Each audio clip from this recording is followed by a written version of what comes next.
Hey guys, tonight we're about to check into a place even your parents warned you about. The classic 1950s roadside motel. You know, those faded neon-lit rectangles dotting the American highway, promising colour TV and free ice with the quiet menace of a crime scene taped off for your convenience. If you've ever driven past one at midnight and thought, that's where ghosts take their vacation, congratulations, you're right on schedule. Before we slip between those suspiciously crunchy polyester sheets, take a second to like the video and subscribe, but only if you actually enjoy what I do here. And leave a comment letting me know where you're listening from and what the weirdest hotel amenity you've ever seen was. Bonus points if it's a coin-operated bed. Now, dim those lights, set your phone to Do Not Disturb, and if you can find one, put on a whirring box fan to drown out the sound of the ice machine coughing up its last cube. Sink into your pillow, or lumpy pillow substitute, and get ready to travel back to a time when every night on the road was an adventure, every parking lot was a theatre of dreams and disappointments, and every continental breakfast was just a donut with trust issues. But let's get curious for a second. Have you ever wondered what actually happened inside those motels? Did people really swim in the pool, or was it just there to collect rainwater and broken promises? Did families ever get a good night's sleep on those plastic-covered mattresses? Who invented the vibrating bed, and why did it take quarters? Did anyone ever actually use the Bible in the nightstand, or was it just there as spiritual pest control? And what secrets lurked behind the vacancy sign that never quite turned off? Well, lucky you. You've just checked in. It's the summer of 1957. You've got $5, a station wagon full of relatives, and a room key dangling from a massive plastic diamond. The ice bucket is empty, the TV is stuck on static, and something's making a mysterious dripping sound behind the wall. Welcome to your night at the 1950s motel. Don't mind the stains, they're probably historical. You shuffle into the office, a glorified broom closet, greeted by a bell, a squinting desk clerk, and the faint aroma of burnt coffee. The check-in process is part interrogation, part trust fall. Sign the world's longest register, accept a rusty key, and pretend you don't notice the no refunds sign looming over the plastic fern. Let's take a look around. There's a window, sort of. It's half obscured by a faded vacancy sign that flickers like it's trying to communicate in Morse code. On the counter, a jar of peppermints sits next to a pen, attached to a length of suspiciously sticky string. The pen works about as well as a chisel dipped in tar. You reach for it, hesitate, and realise the register book in front of you is a living fossil, thick with decades of names, room numbers, and the occasional cryptic doodle. The Johnsons, 1952. Stayed for one night, left in a hurry, or Gladys S. What's that smell? Every signature feels like an echo, a little warning, and a little dare. The desk clerk is an institution unto himself. He's seen things. He's worn the same polyester vest since the Eisenhower administration, and smells faintly of aftershave and existential dread.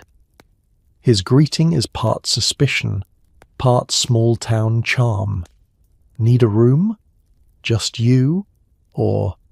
His voice trails off as he peers over his glasses and takes in your family, your dog, and the impressive collection of empty soda bottles in your back seat. You're not sure if you're passing a test or failing one. You state your business, just one night please, and recite your travel plans with the nervous energy of someone applying for a mortgage. He asks for your license plate number, which you forgot 3 states ago. You invent one. He doesn't notice, or maybe he's just collecting them for an elaborate side hustle. Either way, he nods, picks up a key fob the size of a small canoe, and slides it across the counter. Room 6. It's got a view of the ice machine. As you fill out the paperwork, because there's always paperwork, you notice the decor. It's a masterclass in 1950s optimism and mid-century survival. Behind the clerk, there's a wall of keys, each attached to a massive plastic diamond, presumably to prevent accidental theft by making the keys physically impossible to lose or fit in your pocket. There's a photograph of a pool, taken at a flattering angle that hides both the cracks and the wild ducks. Above the register, a yellowed certificate declares this establishment a proud member of the American Motel Association, which, given the dust, may or may not still exist. There are rules. Oh, there are rules! A sign above the coffee pot written in shaky all caps reads, "No pets, no parties, no solicitors, no fish cleaning in rooms." You're left to wonder what happened to inspire that last rule. The desk clerk, as if reading your mind, just gives you a weary look. Had an incident, don't ask. Once you've been processed, briefed, and possibly scanned for contraband, the desk clerk hands you a pamphlet. It's a photocopied map of the property, which you instantly lose. He gestures vaguely toward your room and mentions that breakfast starts at 7, but ends when the donuts run out, historically, about 7:05. You step back into the night air, key in hand, and for a moment you pause. You're officially checked in, a guest of honour at the last stop before the end of the world, or at least the county line. Behind you, the bell dings one last time. Inside, the clerk is already back to his crossword. The smell of burnt coffee thick in the air, and the plastic fern waves gently in the breeze from a struggling air conditioner. Welcome to the lobby of last resort. You made it. Sleep tight, or at least try. Every 1950s motel comes with a resident manager, a chain-smoking, sleep-deprived gatekeeper who lives in fear of both teenagers and the health inspector. If you need towels, you'll get a lecture on conservation. If you need mercy, you're in the wrong building. You spot the manager before you see the sign. He or she, though it's almost always a he, emerges from a dimly lit apartment at the end of the main corridor, wearing pajamas patterned with faded stripes and a scowl that's permanent. His slippers have lost all structure, shuffling across linoleum with the tragic resignation of someone who's already cleaned up 3 ice bucket disasters today. Clenched between 2 fingers is a cigarette, always half-smoked, never fully extinguished. The air around him crackles with static and suspicion. He is the living embodiment of the no loitering policy. His eyes dart from guest to parking lot, then to the flickering neon sign that refuses to spell vacancy correctly. He is judge, jury, and, if you leave muddy footprints on the lobby rug, occasional executioner. In another life, he might have been a warden or perhaps a detective specializing in cases involving missing remote controls. Your first encounter is rarely pleasant. You ask for extra towels. He responds by sighing so deeply you're worried he'll never recover. "How many towels did you already get?" he demands, as though you're running a black market bathhouse out of room 8. You explain sheepishly that you only got 1, and it's roughly the size and texture of a napkin. He narrows his eyes, vanishes behind a door, and returns with a fresh towel that's been folded so many times it could qualify as origami. "Don't let me find this by the pool," he mutters, as if the towel is plotting something. But towels are just the beginning. Want more coffee packets? Good luck. The manager guards the lobby coffee machine like a dragon with a chest full of stale powdered creamer. The continental breakfast is his domain, and he'll personally oversee your muffin selection, ensuring you don't take 2 when the sign clearly says 1 per guest. If you try, he'll produce a ledger and ask for your room number, as if you've committed an offence against pastry law. He has stories, at least you assume he does. If you linger too long by the vending machine or make the mistake of mentioning Wi-Fi, he'll corner you with tales of the great plumbing disaster of '54, or the time a travelling circus stayed over and left behind a suspicious odour and an albino ferret. His voice drops to a conspiratorial whisper as he shares motel law. "That's why we don't rent out room 14 anymore. Too many pigeons. Security is his other obsession." He patrols the parking lot nightly with a flashlight whose beam is as weak and jittery as his faith in humanity. Any car parked slightly off-centre receives a warning note. Any group of teenagers receives a glare powerful enough to age cheese. He trusts no one, not even the guests who claim they'll only be here a few hours. He locks every door twice, then tapes up handwritten warnings, "Do not remove this sign or else." Or else what? No one knows, but no one dares to find out. Sometimes, late at night, you'll hear him on the phone with his mysterious supplier. No, Edna, I said coffee filters, not cat litter. His voice echoing through the walls. He's always present, always watching, and always ready with a stern reminder about quiet hours and the absolute inviolable sanctity of the guest's only ice machine. In the universe of 1950s motels, the manager is the black hole at the centre, gravitationally inescapable, unblinking, mildly radioactive. He knows if you sneak a friend in. He knows if you move the TV. He will absolutely know if you so much as think about ordering pizza after 10 p.m. And so, as you settle in for the night, remember, comfort is fleeting, towels are scarce, but the manager is forever. Sleep well. And if you hear slippers approaching, just pretend you're already asleep. Step inside. The wallpaper peels like sunburn, the bed sags with existential regret, and a faded painting of a ship at sea judges you from above the headboard. There's a faint hum from somewhere, either the fridge or the spirit of a disappointed travelling salesman. You pause at the threshold, and taking in the full glory of 1950s hospitality. There's a window unit air conditioner, heroic in its efforts, rattling out air that is somehow both too warm and too cold. Curtains hang limp, the kind of faded floral print last seen on the couch at your great-aunt's house. A couch that, coincidentally, smelled about the same as this room. Stale tobacco, disinfectant, and the underlying tang of uncertainty. To your left, a desk, if you're generous enough to call a laminate slab with one wobbly leg a desk, plays host to a phone the colour of old cheese and a notepad with exactly 2 sheets left.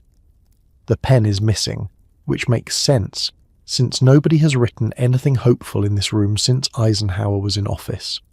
A nearby lamp offers lighting best described as interrogation chic. You turn it on, and it flickers, as if unsure whether to bother. Now, let's talk about the centerpiece, the bed. Its mattress dips dramatically in the middle, a fossilized crater recording decades of road-weary travellers and their questionable decisions. The springs creak in protest at your presence. The bedding? Polyblend sheets, slippery yet somehow sticky, topped by a coverlet that was last fashionable when cars had tail fins. If you listen closely, you can almost hear the faint echoing sigh of someone who tried and failed to sleep here before you. Every motel room comes with amenities, and this one is no exception, though your standards might have to lower themselves to greet them.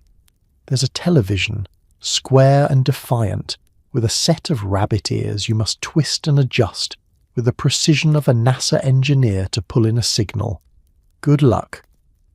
The channel knob spins freely, offering a roulette wheel of static, ghostly sitcoms and the occasional local news anchor who looks suspiciously like the motel manager's cousin. Look, too, at the kitchenette. A miniature fridge with a door that doesn't quite close, humming with the secret knowledge of all the sandwiches left to fossilise inside. The ice bucket, stained and optimistic, waits patiently atop the counter, paired with 2 paper-wrapped plastic cups that have the tactile appeal of an expired Band-Aid. A lone coffee maker sits beside a stack of 3 off-brand coffee packets and a single packet of powdered creamer that predates the moon landing. The bathroom is a realm unto itself. Its tiles are mint green and pink, a colour scheme only possible in an era when everyone thought atomic power would make mornings easier. The mirror, secured by rusted screws, distorts your reflection just enough to cast doubt on your self-esteem. The shower curtain clings to you like an anxious child, and the soap-stamped compliments of the management is smaller than your thumb and twice as slippery. You'd think the Bible in the nightstand would bring comfort, but its pages have been thumbed through, marked, and in one case used as emergency notepaper. Call Mom, don't eat the chicken salad. As you unpack, you notice the sounds, the ice machine down the hall, the shudder of pipes every time someone flushes, and the muffled drama of families in adjacent rooms fighting over who gets the side of the bed furthest from the suspicious damp spot on the carpet. The ceiling fan, if there is one, rotates with a lazy indifference, stirring the air without actually cooling it. And yet, despite all this, there's a strange coziness to your suspicious little shrine. Maybe it's the glow of the neon sign leaking around the drapes, or the soft hum of collective desperation, but you start to think you might actually sleep tonight, or at the very least, you'll have a story worth retelling. In this room, as in every 1950s roadside motel, adventure is compulsory and sleep is strictly optional. The bedspread is bold, geometric, and possibly sentient. Slide between the sheets, which offer all the warmth of a damp napkin, and ponder the ancient stains. Do not ask questions. Some mysteries are best left unlaundered. The first thing you notice is the fabric, polyester, but with the tactile enthusiasm of an old shower curtain and the subtle emotional support of a tax audit. The pattern is an explosion of atomic age optimism, full of oranges, browns, and shapes never before seen in nature. It's as if someone let a colourblind interior designer loose with a crayon set and told them, "Go wild, but make it look like the inside of a microwave TV dinner." You gingerly test the pillow, which gives way with a faint crinkle. Inside is a lumpy hybrid stuffing of cotton, foam, and perhaps the broken dreams of former guests. There's an unmistakable crunch, a leftover reminder that at least one housekeeping attempt involved industrial-strength starch, or possibly a misguided snack. The pillowcase itself has a pattern that almost lines up if you squint, and a texture that leaves faint, mysterious impressions on your cheek. You'll wake up tomorrow morning with a road map of the Mississippi on your face, and a new appreciation for thread count. The sheets are honest. They do not promise luxury. Instead, they offer a raw, bracing chill, an invigorating slap to the senses. The top sheet slides off at the slightest provocation, making a nightly game of will I wake up with any covers? The answer, every time, is no. The fitted sheet, meanwhile, is locked in a death struggle with the mattress, its elastic hanging on with the desperation of a soap opera cliffhanger. There's a suspiciously cool dampness at the foot of the bed, which you decide mercifully to ignore. The smell is its own chapter. There are layers, a hint of chlorine, a whisper of mothballs, and an unidentifiable undertone that might be eau de traveller, or just the residual essence of cleaning products trying to do battle with entropy. You tell yourself it's comforting, like a hug from a grandmother who stores her perfume next to a jar of pickled onions. Lying back, you stare at the ceiling tiles, which have yellowed at the corners in a pattern reminiscent of the world's slowest forming stalactites. The light fixture is half-shadowed, throwing dramatic noir shadows across the room. You can hear everything: the tick of the wall clock, the lonely whir of the ceiling fan, the occasional thump from the room above, someone dragging a suitcase, or perhaps just wrestling with their own polyester demon. As for the stains, you take the wise approach. Avoid direct eye contact. Some look ancient, faded to a kind of historic ambiguity. Others are bold and recent, staring up at you like Rorschach tests. Was that coffee, ink, or a crime of culinary passion involving canned peaches? Best not to speculate. Motel bedding comes with secrets, and tonight you're content to let them keep their dignity. You curl up, careful to avoid the hard edge of a spring threatening to declare independence. The blanket slips away, the sheet tangles, and the bedspread slides inexorably toward the floor. Still, there's a certain charm to this nightly struggle. You're participating in a ritual as old as the highway itself, a rite of passage for every traveller brave enough to stop for the night and trust their fate to mass-produce polyester. So you close your eyes, lulled by the sound of distant traffic, the hum of ancient appliances, and the gentle threat of a bedspread that might be plotting your demise. Tomorrow you'll wake up sore, chilled, and with a faintly sticky sensation you choose not to investigate. But for now, you sleep. Or at least you try. In the 1950s motel, rest is always an adventure, and you've just earned your badge in the fine art of bedding down. Why just sleep when you can pay for a full-body earthquake? Insert a quarter, brace yourself, and experience the Industrial Revolution's most questionable contribution to bedtime comfort. Caution: prolonged use may void your dental work. You first spot the magic fingers bed in your room like a chrome-plated promise of futuristic luxury. There's a coin slot bolted to the headboard, emblazoned with peeling stickers that assure you this is America's #1 relaxation sensation. Below, detailed instructions warn against excessive use, as if there's a black market for repeated vibrating naps. The whole contraption radiates optimism until you remember it's powered by technology old enough to have opinions about Elvis Presley. You find yourself fishing for spare change, because who wouldn't want to try history's only sleep aid that comes with a user manual and a mild legal disclaimer?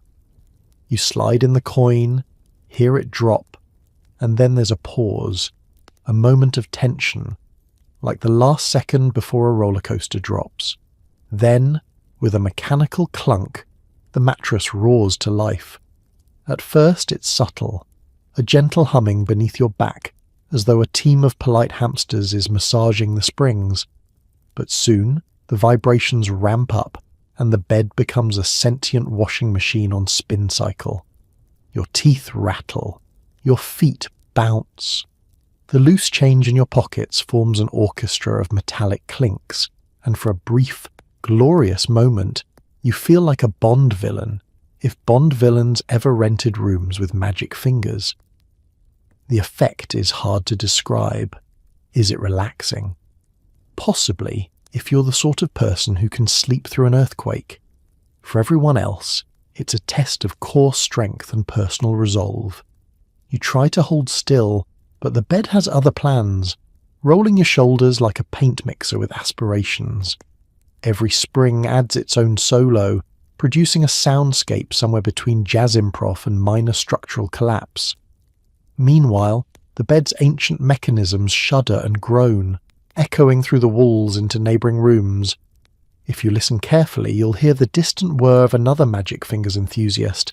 2 doors down, some soul is also living their best vibrating bed life, separated only by 1950s plywood and mutual embarrassment. It's communal, in a strange, vibrating way. There's a timer, of course, because all good things in life are rationed. After precisely 15 minutes, the mechanism winds down with a sigh that's both mechanical and existential. The vibrations cease, and you're left sprawled in silence, your internal organs rearranged and your sense of equilibrium gently insulted. You pause to reflect.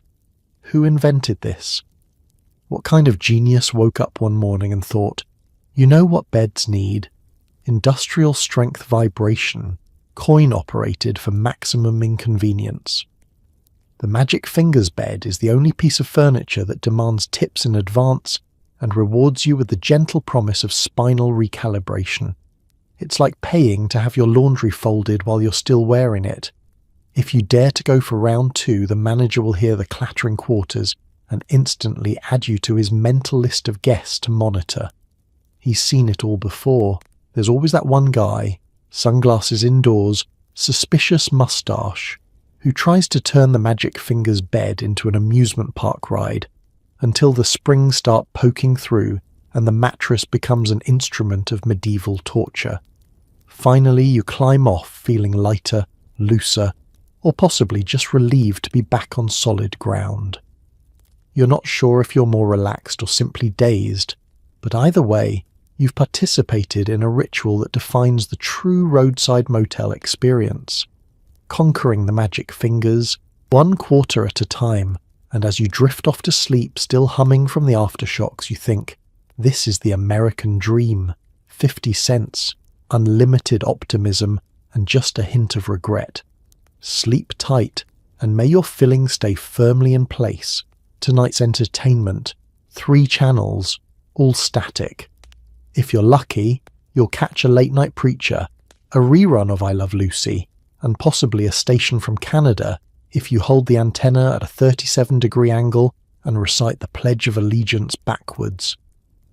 The television itself is a relic, a squat wood-panelled box that radiates the gentle hum of 1,000 yesterdays.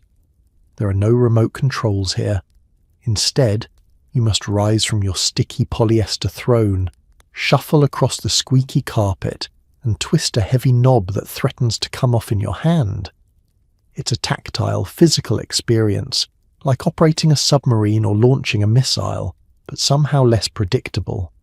You scan the channels, or at least, you try. The first is nothing but snow and the faint echo of voices, as though the ghosts of previous guests are trying to reach you through the static. The second is marginally better, a blurry soap opera from another time zone, featuring characters with more eyeliner than emotional range. The third is where the magic happens, provided you're willing to fiddle with the rabbit ear antenna. Ah, the antenna. 2 silvery rods that require constant loving attention. You extend them both, then angle them, then collapse one and twist the other until the screen flickers from existential fuzz to something resembling a broadcast. Every movement is a negotiation with physics and fate. You try every trick in the book, stand on 1 foot, squint, threaten the TV with a pillow, or enlist the help of a sibling as a living lightning rod. For a fleeting moment, the picture clears and you're rewarded with a crystal-clear image of a local car dealership commercial. The dealership's owner is also, it seems, the town's mayor, bowling champion, and amateur magician. Just as you settle in, the picture shifts. The preacher appears, hair slicked and voice trembling, promising salvation if you just send a check to the address on the screen. You consider it, if only for the chance to ask him how he gets such perfect reception. If the planets align, you might catch a rerun of I Love Lucy. You recognise the episode because it's always the same episode, the one with the chocolates. You watch, not for the plot, but for the sensation of living history. Lucy's laughter, the canned applause, the crackle of the ancient speakers, it's a lullaby for the weary traveller. But mostly, what you get is static, endless, dancing snow, punctuated by the occasional shriek of interference. You turn the volume down, but not off, because the sound is oddly comforting. It drowns out the suspicious creaks from the hallway and the distant bickering of the family next door. There's something universal about motel TV static, the white noise of the American dream, the soundtrack of 1,000 restless nights. Occasionally the screen rolls, sending the picture on a slow, somersaulting journey from top to bottom. You try to adjust the vertical hold, a mysterious dial whose true purpose remains forever elusive. Maybe it's a test of patience. Maybe it's a metaphor for your life. Either way, the screen continues its gentle loop, lulling you into a trance. For those who crave a little extra excitement, there's always the chance of picking up a distant, forbidden signal. Foreign news, midnight horror movies, or the enigmatic allure of late-night bowling tournaments. These accidental discoveries are the motel's greatest gift.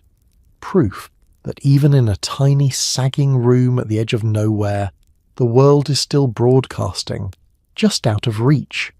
And so, you watch. Or you don't. Maybe you just let the static wash over you, its soothing hiss erasing the day's miles. The motel TV is not there to entertain. It's there to remind you that sometimes The best stories are the ones you invent while the picture fades in and out and the night deepens all around. Sleep well, bathed in the ghostly glow of black and white bewilderment. Down the corridor, there's an ice machine that sounds like it's passing a kidney stone. You're allotted one metal bucket, which will leak gently onto your sock for the rest of the evening. The ice, much like your dreams, is chipped and rapidly melting. You approach it like a pilgrim. It hums in the distance, a sort of mechanical groaning, half refrigerator, half banshee. The closer you get, the more you begin to question if it's a machine at all, or just a possessed vending unit slowly digesting its final cube. There's a sign taped to it, handwritten of course, that reads, "Out of order, sometimes," with no further clarification. Underneath that, "Use at own risk." You hesitate, metal ice bucket in hand. The handle is suspiciously sticky. You give it a shake. It responds with a sad, metallic clank that echoes down the hallway like a cry for help. It's a communal bucket, technically, passed down by generations of guests like a sacred chalice of mediocrity. You'll tell yourself it's clean, even as it leaves rust flakes on your palm. You position the bucket beneath the chute, which has seen things. There's a lever, though it doesn't say push or pull, and it wiggles with a kind of resentment when you touch it. You gently press, and the machine coughs once, then rattles violently like it's shaking off the sins of 1,000 lukewarm sodas. Finally, miraculously, ice tumbles out. Jagged, asymmetrical chunks that resemble something chipped off the Titanic. They land with the sound of broken glass and minor disappointment. Success. You stand there for a moment, staring down at your half-filled pail of freezer-burn triumph, when another guest rounds the corner. There's an unspoken code of conduct in these encounters. You nod.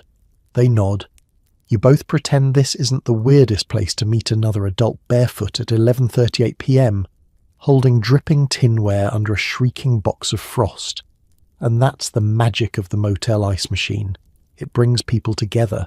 Not in joy, necessarily, but in shared confusion and damp footwear. Every guest, no matter where they've come from or how long they're staying, ends up here, bent under the flickering fluorescent lights, making sacrifices to the cold gods in exchange for 3 minutes of cool refreshment in a cup that tastes faintly of Windex. You try to make it back to your room with dignity. You do not succeed. The bucket leaks. It always leaks. One solid drip every 3 seconds, right onto your sock, creating a trail of dark little spots behind you like breadcrumbs for the housekeeper. You pass the vending machine, out of order since Truman was in office, and you hear it whisper your name. Or maybe that's just the sound of your wet sock sloshing sadly in your shoe. Back in your room, the ice makes it into the cup. Barely. It fizzes dramatically when it hits your warm soda, instantly dissolving into an abstract memory of cold. You sip. It's fine. Not refreshing exactly, but symbolically satisfying. You didn't come here for quality, you came here for ritual, and the ritual has been fulfilled. Some say the motel ice machine is outdated, but they're wrong. It's an altar. A reminder that you're part of something bigger. Something inconvenient. Something that leaves your pants wet in one strange, specific spot.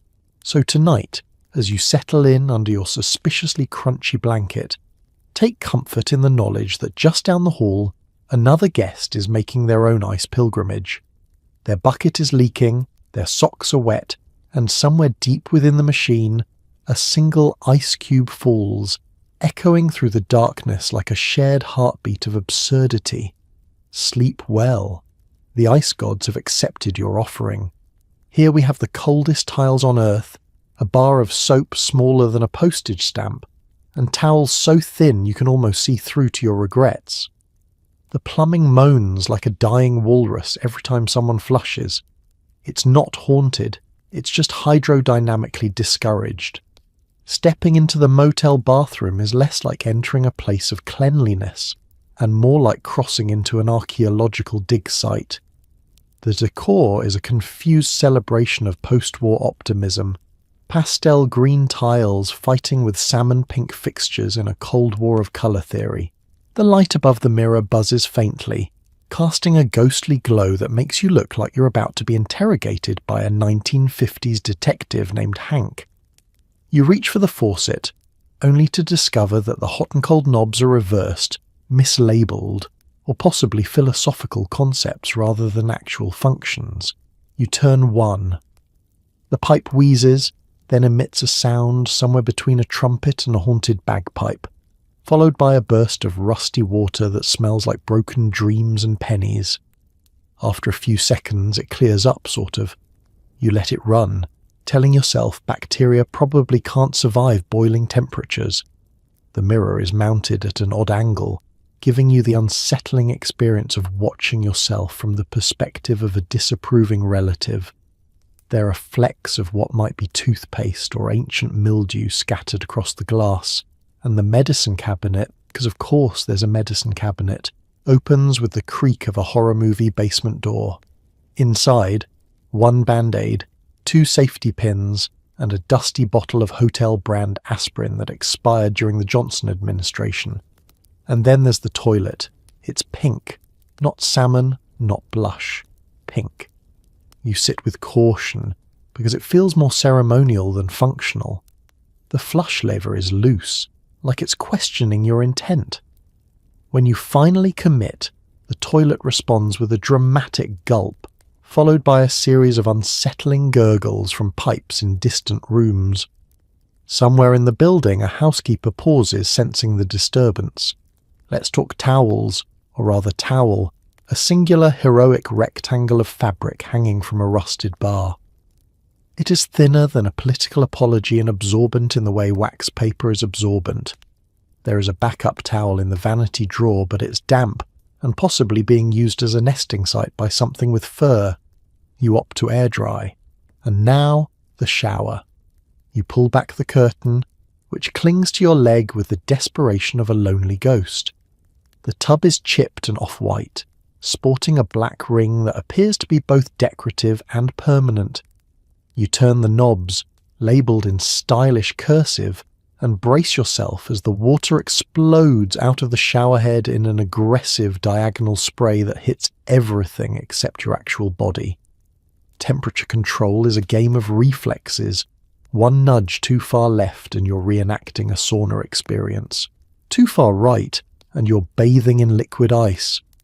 There is no middle ground, only thermal chaos.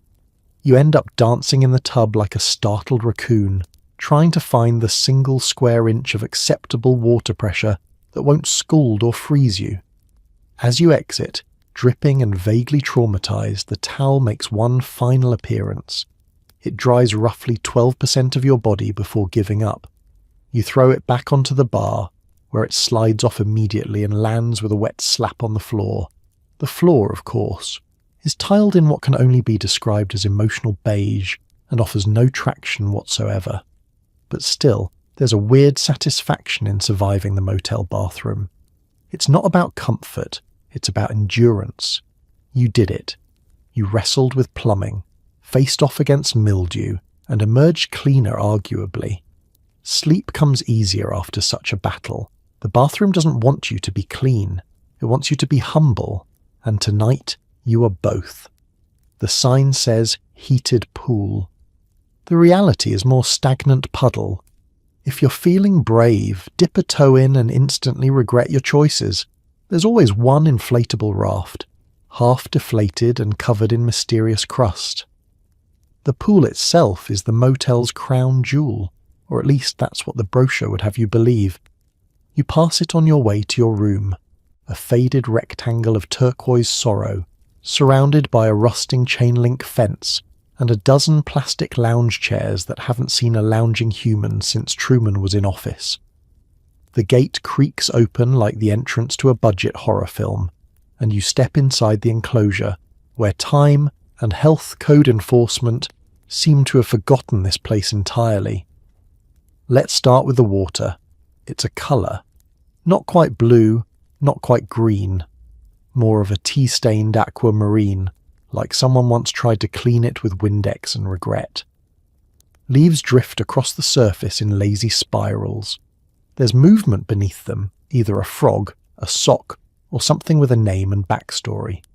You choose not to investigate. The promised heating appears to be metaphorical.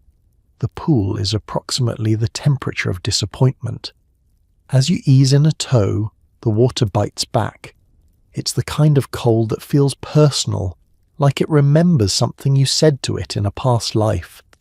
Your foot immediately retreats, and you consider whether hypothermia is worth the bragging rights. There's always a child somehow, splashing around without consequence, immune to cold, dirt and disease. Their parents lounge nearby, nursing off-brand colas and a deep, existential weariness. You nod at them. They nod back. You've both accepted your roles in this performance. No one is here for joy. You're here because the motel sign said pool, and it's summer, and you're trying to recreate something that never really existed. The inflatable raft, naturally, is the mascot of this sad oasis. It's shaped like a turtle, or maybe a donut, depending on which side is facing up. It squeaks when touched, and has what can only be described as texture. No one ever claims it, but it's always there, floating aimlessly like a survivor of long-forgotten pool parties. You push it aside and try not to think about what it's seen. Around the perimeter, there are signs. So many signs. No diving, no running, no food or drink, no lifeguard on duty. Swim at your own risk. The signs are not warning so much as quiet apologies. The pool doesn't want to hurt you necessarily. It just doesn't know how to love anymore. One particular sign catches your eye. Pool closed during electrical storms, which raises several questions, chief among them being, how often does that need to be clarified? Another reads, no diapers in pool, which answers a few other questions you weren't prepared to ask. The plastic chairs groan when you sit in them, as if protesting your optimism. You lie back and stare at the sky, wondering how you got here. The air smells like sunscreen and crushed ambition.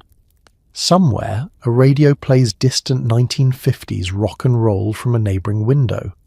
It's not unpleasant, just haunting. And yet, despite the murky water, the crusty turtle, and the ever-present danger of toe fungus, there's a weird comfort to it all. The motel pool isn't about swimming, it's about the idea of swimming, the illusion of luxury, the promise that, even for $4.99 a night, you too can live the dream. Cold, slightly itchy, and vaguely suspicious, but still the dream. You won't stay long, no one ever does, but you'll remember it. The bite of the water, the sound of the chain-link gate closing behind you, the slow, steady drift of the raft circling like a plastic ghost. And just like that, you leave the pool behind, wrapped in your transparent towel, your body slightly damp, and your soul profoundly unchanged. Another motel ritual checked off the list. Sleep well, chlorine warrior. You earned it. You're not alone. Every room is a microcosm of family drama, kids fighting over who gets the window bed, parents negotiating bedtime treaties, and Grandpa narrating the Cold War through the bathroom door.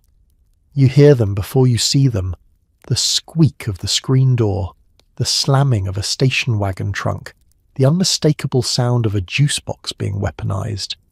It's the American family in its natural habitat, cramped, sweaty, and clinging to the desperate hope that this vacation will somehow be fun. Next door, voices rise and fall like waves. One child is crying, another is demanding justice for being touched, and a third is allegedly not wearing pants anymore. Inside that motel room, decades of generational tension are unfolding in real time over whose suitcase has taken up too much floor space and whether the air conditioner is working or simply exhaling. The parents are trying to hold it together with nothing but caffeine, sarcasm and blind optimism. You can almost picture them, dad in high socks and sandals, clutching a folded map like it's the Dead Sea Scrolls. Mum performing logistical miracles with a Ziploc bag of Tums and the last 3 wet wipes in North America. Every sentence is a tactical maneuver. Every eye roll a strategic retreat. At some point, someone opens the door too fast and you catch a glimpse.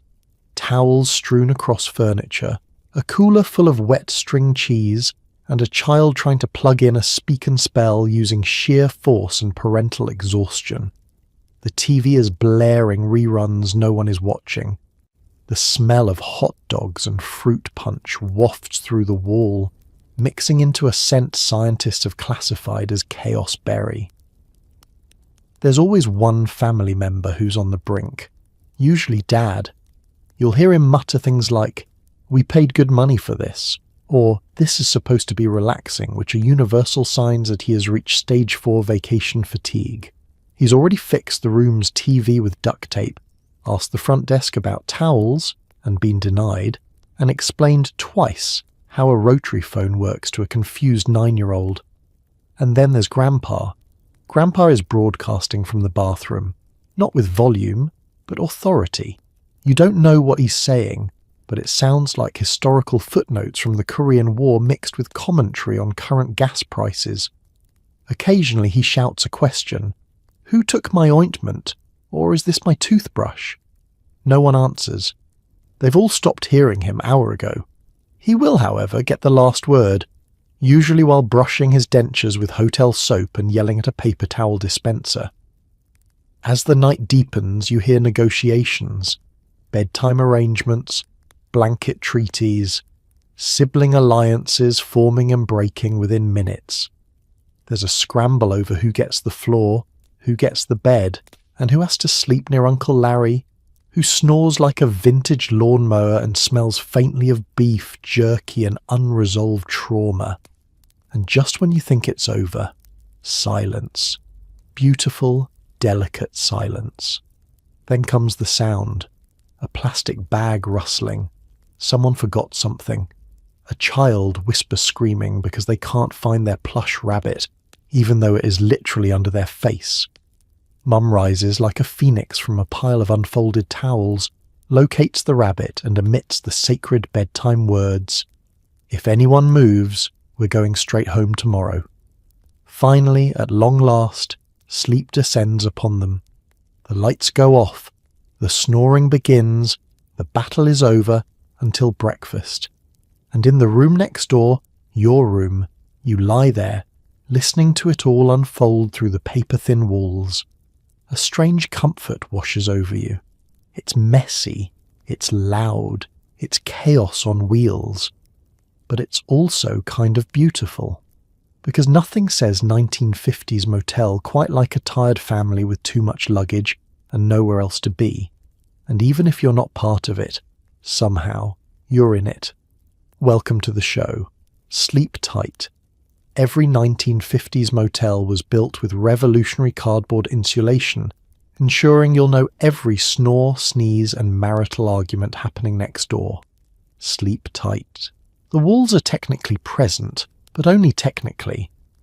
They're more like decorative suggestions made from a blend of paper pulp, desperation, and recycled jukebox menus.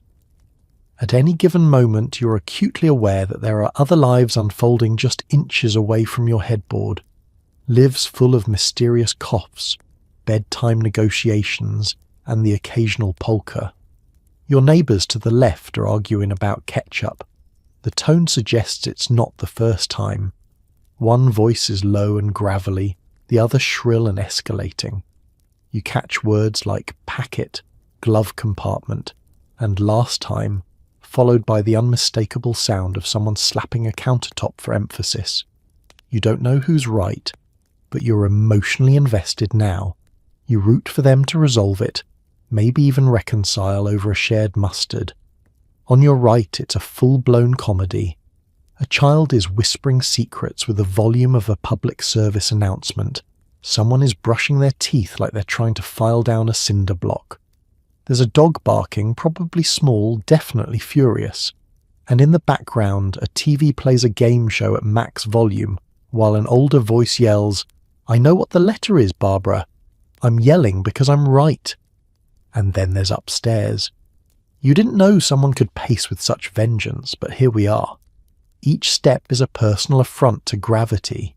It's either a very large man, a tap dancer with boundary issues, or someone trying to recreate the sound of thunder using only their heels and a personal vendetta.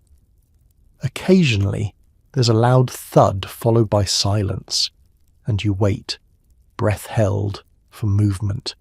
Then it resumes, like nothing happened. You never find out what fell. You never will. Through it all, the soundtrack continues. Pipes gurgling like a haunted espresso machine, the distant honk of a car alarm no one will ever claim, and, somewhere, a couple practicing marital tension in passive-aggressive tones. The bed frame creaks next door with every toss, turn, and deeply existential sigh. You start to recognize patterns. The couple across the hall seems to argue every 2 hours on the dot, always about directions, always ending in someone saying you never listen. At some point you hear music, a radio maybe, tuned to a station that only plays 1950s country ballads at a volume best described as hauntingly present. You're not sure which room it's coming from. It might not be a room at all. Could just be the walls singing to themselves. But then, amidst the chaos, comes a weird kind of calm. A rhythm, a pulse. The muffled soundscape becomes almost soothing.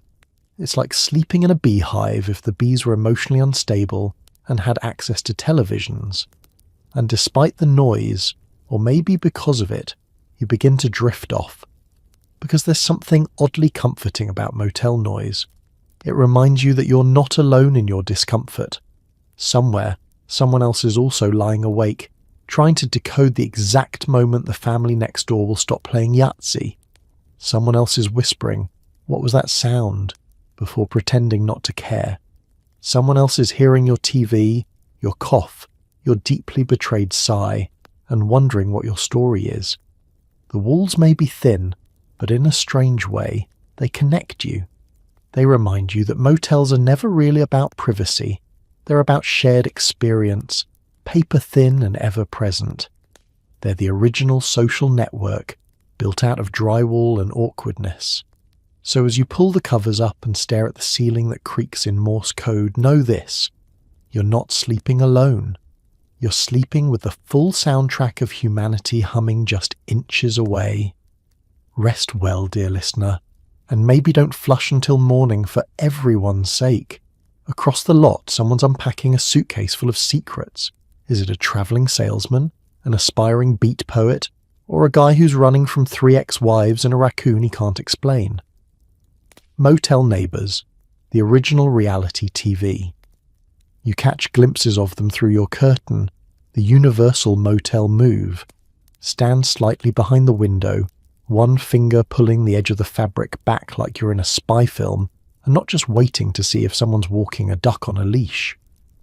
Which, in this parking lot, is a 50-50 possibility. The guy 3 doors down is wearing a trench coat. It's July. He's sweating. But he's also got a briefcase and the posture of someone either on a mission or deeply confused about which town he's in. He keeps looking at the motel sign, like it's supposed to light up and hasn't. He might be selling vacuum cleaners or collecting souls. It's unclear. Then there's the woman in room 11. She arrived with no luggage and a face that says, "I have seen things," though whether those things were in Vietnam, Las Vegas, or a PTA meeting gone horribly wrong, no one knows. She lights a cigarette, paces twice, and disappears back into her room with a kind of dramatic flair that says she was absolutely a stage actress in the 1930s. Or still thinks she is. The family next to her, on the other hand, is pure sitcom. 2 kids, 3 coolers, and a dad who spent the last 30 minutes yelling, "Don't slam the door!"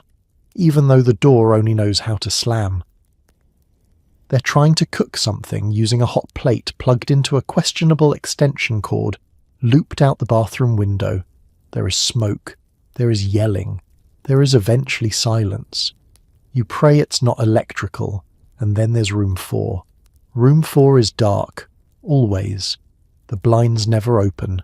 No one goes in or out, and yet sometimes late at night, you hear what sounds like typing, steady, rhythmic, too deliberate to be random. You imagine someone in there writing a novel about you, just as you're trying to imagine a reason why your ceiling light buzzes in Morse code. Maybe they're a writer. Maybe they're just filing a police report very slowly. You see all of them, these motel neighbours. They never speak to you, not directly, but there are nods, the slow kind, the kind that say, I too am surviving this place with a sheet that doesn't cover my feet, and a key that only works if you jiggle it just right. There's solidarity in this strange temporary village. You all pretend to ignore one another, but you share everything. The same hallway echoes, the same mystery stains, the same fear that the vending machine will eat your last nickel. You're a tribe now. A weird, weary tribe of accidental nomads and reluctant adventurers. At some point you hear someone laughing outside, genuine belly laughter, and it cuts through the motel silence like a knife through jello. You peek again. It's the trenchcoat guy, sitting on a plastic chair drinking grape soda with a woman from room 11. He's removed the trenchcoat. Beneath it, a Hawaiian shirt. Somehow, that's more confusing. They clink their cans and laugh like old friends, like two spies on opposite sides of the Cold War who met up for drinks anyway. Eventually the night swallows the voices, the lights dim one by one, and the motel lot returns to its usual quiet, a kind of tense stillness, as though everyone is bracing for something, or, more realistically, just exhausted. You don't know who your neighbours are. You never will. That's the beauty of it. They exist in this liminal space between cities, between lives, between cable news and coin-operated air conditioning. Just like you.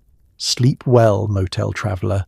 You're among strangers, which somehow has never felt so safe. You forgot to stop for dinner, so now it's chicken salad sandwich from the vending machine. Expiration date unknown. Wash it down with a warm bottle of knee-high and reflect on your questionable life choices. The vending machine stands alone at the far end of the hallway, humming with the menacing buzz of poorly grounded electricity and broken promises. Fluorescent light flickers above it, casting harsh, flickery shadows on its plexiglass front like a noir crime scene where the victim is nutrition. You approach slowly, like a wildlife documentary host stalking a predator made entirely of sodium and preservatives. Inside, the offerings are eclectic. Slaughter 5 holds a chicken salad sandwich sealed in plastic thicker than a scuba suit. It's been there for at least 3 presidents. The lettuce has turned the colour of regret. The bread has the texture of industrial sponge. But you're hungry. It's 11:47 p.m, and everything else within walking distance is closed or actively on fire. So you commit. You insert a handful of change, coins that clink and rattle like you're paying tribute to an ancient snack god. The machine takes them, begrudgingly, then sputters, clicks, and, with a dramatic ka-thunk, drops your sandwich into the tray below. You reach in, half expecting to lose a finger, and retrieve your prize. Nearby, a secondary vending machine holds beverages in upright rows of hope. You spot a grape knee-high, technically a drink, though more accurately a bottled memory of childhood medicine and artificial fruit essence. You insert more coins. This machine groans like it's carrying emotional baggage, and eventually releases the bottle in a plastic tumble that suggests personal offence. You take your haul back to your room. It feels like a ritual now. You set everything up on the desk. 1 sad sandwich, 1 lukewarm soda, and 1 motel napkin that might disintegrate on contact with air. You unwrap the sandwich with the reverence of a museum curator, revealing its pale interior and off-white filling. Is it chicken? Probably. Is it salad? Debatable.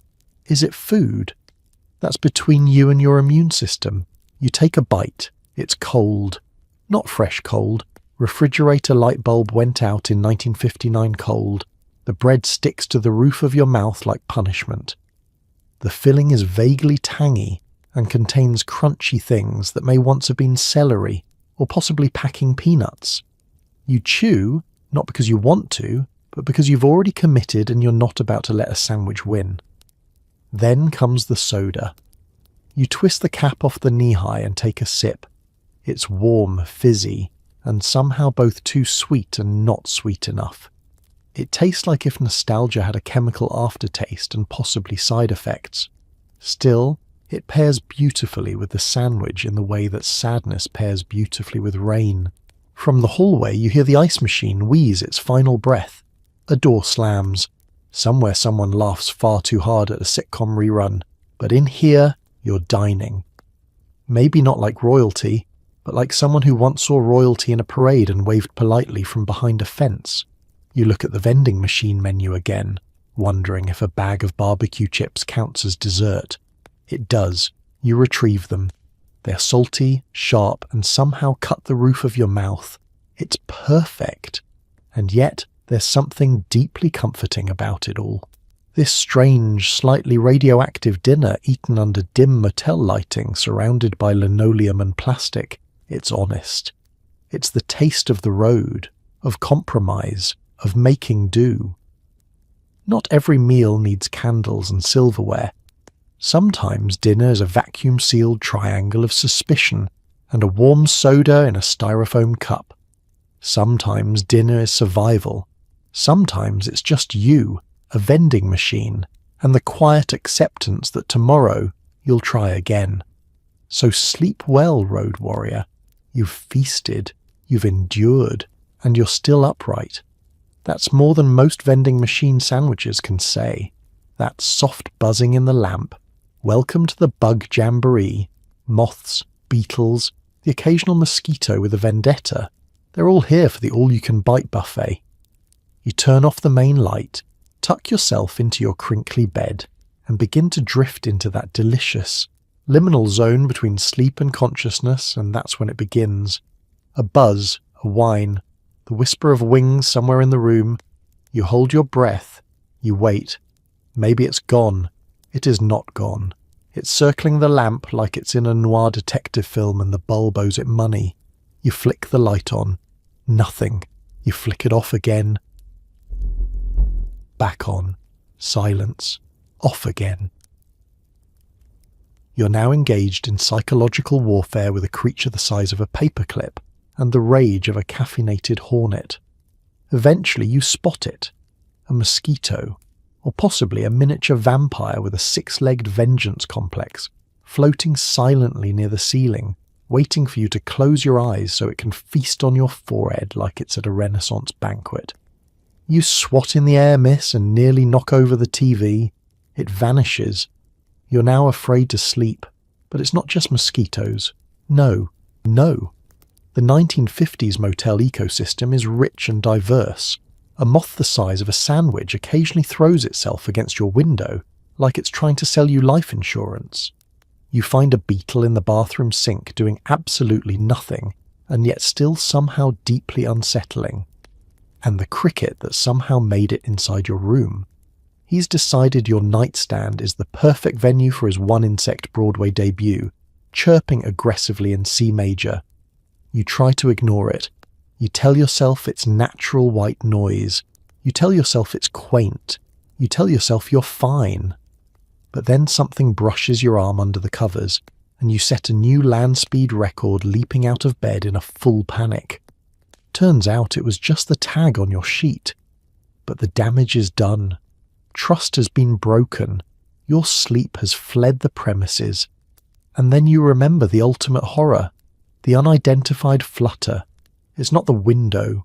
It's not outside.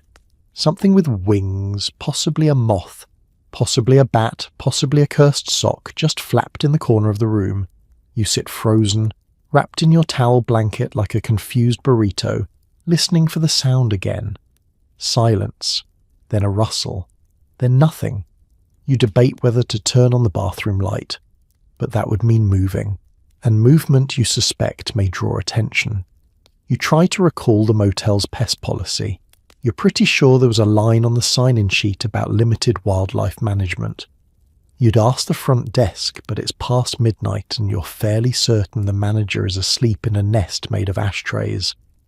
Eventually the buzzing stops, or your brain gives up trying to process it.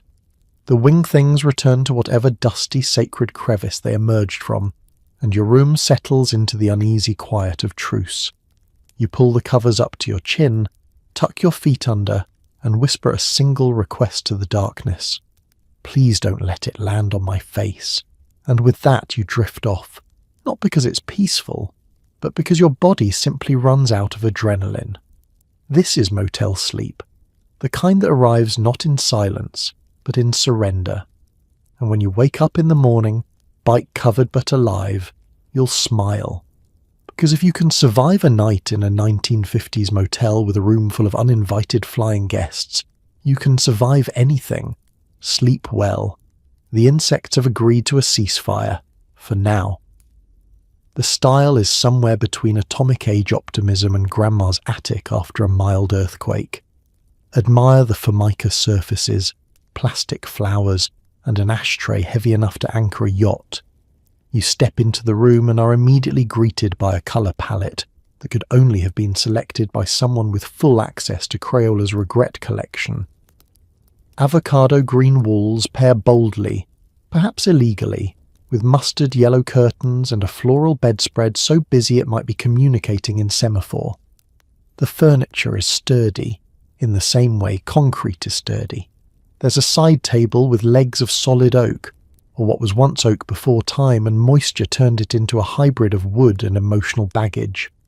The lamps are bolted to the furniture, presumably to prevent theft or spontaneous lamp migration, and their shades are made of something that looks like melted milk cartons fused with brittle hope. On the wall is art, technically, a faded watercolour of a sailboat drifting through what appears to be a fog bank made of smeared ketchup. Beneath it, a brass wall sconce flickers weakly, held together with a piece of duct tape and an entire prayer circle's worth of optimism. You glance at the dresser, 8 drawers, only 2 of which open without a fight. One contains a Gideon Bible, the other contains a single sock, not yours, a receipt from 1954, and what might be a petrified gumball or a fossilized olive. You decide not to touch it. It has earned its place here. The chair in the corner is upholstered in what used to be vinyl, now cracked into a fine map of the Mississippi River basin. Sitting in it feels like negotiating a truce with an alligator. Technically possible, but not recommended without protection. Across from it, a small table bears a stack of ancient motel magazines, all of which smell like they've been in a barn. One issue from 1962 features an article titled, "How to Impress Your Boss with Your Station Wagon." Let's not ignore the lighting. It's dim, and not in a romantic way, more in a we didn't pay the power bill on time way. The main overhead light gives off a sickly glow somewhere between jaundice and despair, while the bedside lamp hums softly, as if reminiscing about better decades. There's no dimmer switch, but you can simulate one by unscrewing the bulb halfway and hoping for the best. Even the air feels decorated. It smells faintly of aged carpet, lemon pledge, and something vaguely floral that might be from the plastic bouquet permanently glued to the corner of the desk. The bouquet includes roses, daisies, and a mystery blossom never before catalogued by science. Dust dances in the beam of light leaking through the curtain, performing a slow ballet to the sound of the buzzing neon outside. And then there's the carpet. It's patterned, boldly, swirls dots, shapes that defy geometry and perhaps legal zoning. It's the sort of pattern that hides everything, including what might be a melted crayon, a contact lens from 1973, and a chewing gum wrapper whose brand has been defunct since Eisenhower. Your socks develop a vague stickiness after just 3 steps. But despite it all, or maybe because of it, there's something weirdly comforting about the whole thing. This is a space not trying to impress. It doesn't care about trends. It isn't worried about Instagram. This is a room with character. A room that's survived decades of travellers, toddlers, truckers, honeymooners and salesmen. A room that's still standing. So you lie back, eyes tracing the weird ceiling swirl pattern, surrounded by colours you'd never willingly put together, breathing in air that smells like every decade at once, and you think, yeah, this is hideous. But somehow it's home, at least for the night. Sleep tight. Don't let the carpet remember you. At 7 a.m, an army of housekeepers materialises. Their tools, a metal cart, a haunted vacuum, and the ability to knock at the exact moment you've reached peak REM sleep. Resistance is futile. You don't hear them arrive, you feel them. Like a weather shift, like a disturbance in the linen force. One moment, all is quiet. The next, there's a squeak of rubber soles on linoleum, and the distant rattle of a cart piled high with folded towels, miniature soaps, and the souls of guests who didn't check out on time. The hallway becomes a battlefield of politeness and urgency. Each housekeeper moves with practiced precision, wielding their weapons, the all-purpose spray bottle, the vacuum from the underworld, and a clipboard that contains your fate. They knock once, just once. A single, sharp tap at 7:03 a.m, precisely timed to interrupt the one dream you were actually enjoying. You lurch awake, unsure where or who you are. Before you can respond, a voice calls through the door. Housekeeping. It's not a question. It's a statement, a challenge, a countdown. You croak out something unintelligible, a cross between I'm still here and I forgot how doors work. Silence. You wait. And just when you think they've moved on, they knock again, this time more softly but somehow with more judgment. They know you're still in there. They know you're not supposed to be. Checkout is at 11, but emotionally they've already checked you out. The cart itself is its own character. It squeals, thumps, and collides with every wall as it travels the hallway like a roaming fortress.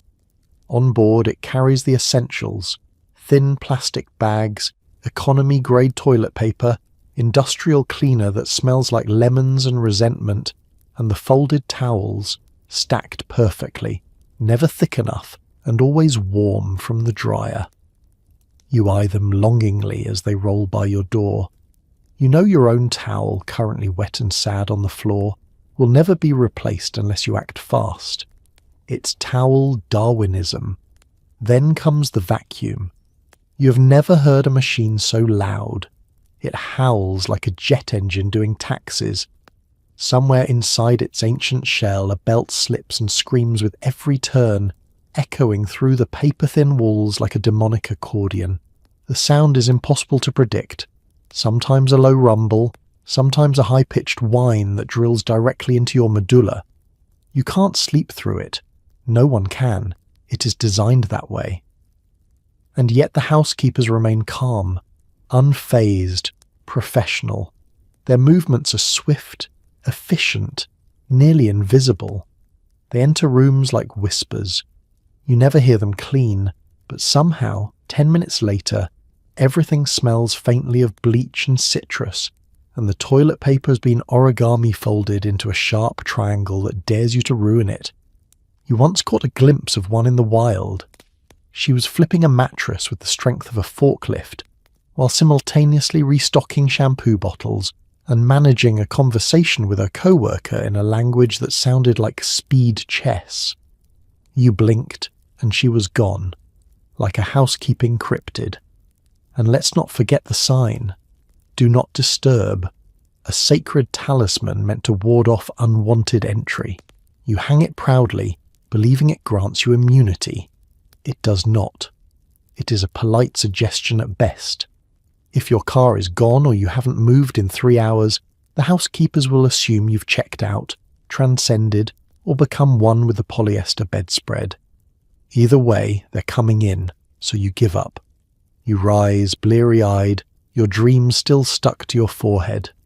You nod respectfully as the cart creaks by, and the vacuum wails like a warning. Because in the world of 1950s motels, housekeeping is not a service. It's a force of nature. Quiet, relentless, and always 15 minutes ahead of schedule. Sleep well if you can. Morning is coming, and it brings reinforcements. Every morning, you're invited to a breakfast spread featuring stale donuts, coffee that could strip paint, and a carton of orange juice that last saw an orange in 1947. Eat fast. The toaster is only for decoration. The breakfast bar is located in what was once probably a broom closet, now elevated to hospitality suite through the addition of 2 folding tables, a framed poster of a smiling egg, and a warming tray that hasn't been warm since Eisenhower's second term. The linoleum floor is sticky. The air smells faintly of syrup and industrial-strength disappointment. You arrive at 7:40 a.m., late. The early risers have already descended like vultures on anything remotely edible. You're greeted by the lone staff member, a teenager in a polo shirt bearing the motel's faded logo. He's half asleep and stirring a massive vat of something labelled oatmeal that looks more like wallpaper paced with dreams. You scan the offerings. The cereal station contains 2 choices, Raisin Bran and what looks like off-brand Fruit Loops, labelled Coloros. The Raisin Bran is fine. The Coloros taste like citrus-scented packing peanuts and will remain in your molars for the next 3 states. There's also a tray of pastries, by which we mean 4 donuts that have achieved geological status. One is a cruller hard enough to use as a self-defense weapon. Another is glazed but somehow dry. You pick the powdered one. It crumbles into dust instantly, coating your fingers like you've just been fingerprinted for a crime against breakfast. And then there's the toaster. It's there. It exists. But no one has seen it function. You insert a slice of bread, white, thin, slightly pre-staled, and press the lever. Nothing happens. No glow, no warmth, not even the hum of false hope. You try again. It stays down this time, and for a moment you think, victory. But when it pops up 5 minutes later, the bread is still cold, just more depressed. The coffee, on the other hand, works too well. It's served from a giant metal urn with a spigot that dribbles a dark, oily substance smelling of scorched ambition. You take a sip and immediately feel your ancestors clench. It's bitter, unforgiving, and vaguely flammable. It tastes like it was brewed by someone trying to extract secrets from a prisoner. Still, you go back for a second cup, because you're tired, because there's something comforting about terrible motel coffee. It cuts through your soul like a chainsaw through a fruitcake, and somehow that feels right. There is also yogurt, in theory. There are 2 left in the cooler. One is peach, one is mixed berry. Both have lids so tightly sealed you begin to suspect it's a strength test. You open the peach, only to discover it's separated into 3 layers: liquid, confusion, and a slightly gelatinous suggestion of peach. The orange juice dispenser offers one final challenge. It's a push-button model that gurgles menacingly before spitting out a lukewarm stream of what tastes like melted cough drops and vitamin C packets. You drink it anyway, because hydration is important, and also because you can't face the coffee alone again. Around you, other guests sit in silence, chewing slowly, staring into the middle distance like war veterans. No one talks, not because they're unfriendly, but because this is a sacred ritual, the continental breakfast truce. Everyone here knows. You don't criticize it. You don't analyze it. You simply survive it. You finish your meal, if it can be called that, and return your tray. You leave behind 1 donut and 3 cereal flakes too stubborn to stick to your spoon. You've done your part. You've earned your checkout. Sleep well tonight.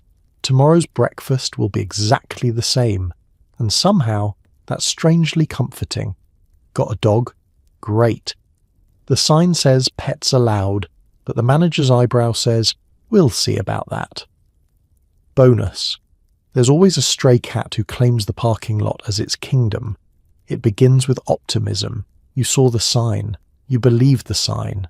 You brought your beloved pet along, confident that this motel, with its sun-faded banner reading pet friendly, would welcome your four-legged friend with open arms and a complimentary biscuit. But then you arrive at the front desk. You mention the dog. The manager pauses, his eyes narrow. He glances out the window slowly, like you just asked to bring in a Bengal tiger with poor impulse control. He sighs. Not a big sigh, just enough to let you know this is going to be something. As long as it doesn't bark, he mutters, sliding your key across the desk like a reluctant peace offering. Of course, your dog absolutely barks. Not out of spite, just recreationally, at the vending machine, at the shadows, at its own reflection in the dusty TV screen. You try to quiet them down, shushing and bribing with whatever snacks survive the car ride. But the paper-thin walls are no match for canine enthusiasm. Somewhere in the room next door, a man named Earl is composing a very detailed complaint on motel letterhead. And then there are the rules, unwritten, unspoken, enforced with passive-aggressive signs taped to every surface. No pets on the bed. Too late. They're already there, curled up on the questionable floral bedspread like royalty. Keep pets leashed at all times. Meanwhile, your dog has Houdini'd out of its harness and is now sniffing the ice machine with deep suspicion. Do not use motel towels for animal use. You're currently using a hand towel to clean mysterious parking lot goop off a paw. It's fine. Probably. But the real monarch of the motel, the stray cat, every motel has one. It doesn't belong to anyone, and yet it belongs to everyone. It lounges in the parking lot like it owns half the property. It knows which guests are cat people, which cars leak oil, and which vending machine buttons dispense extras if you hit them twice.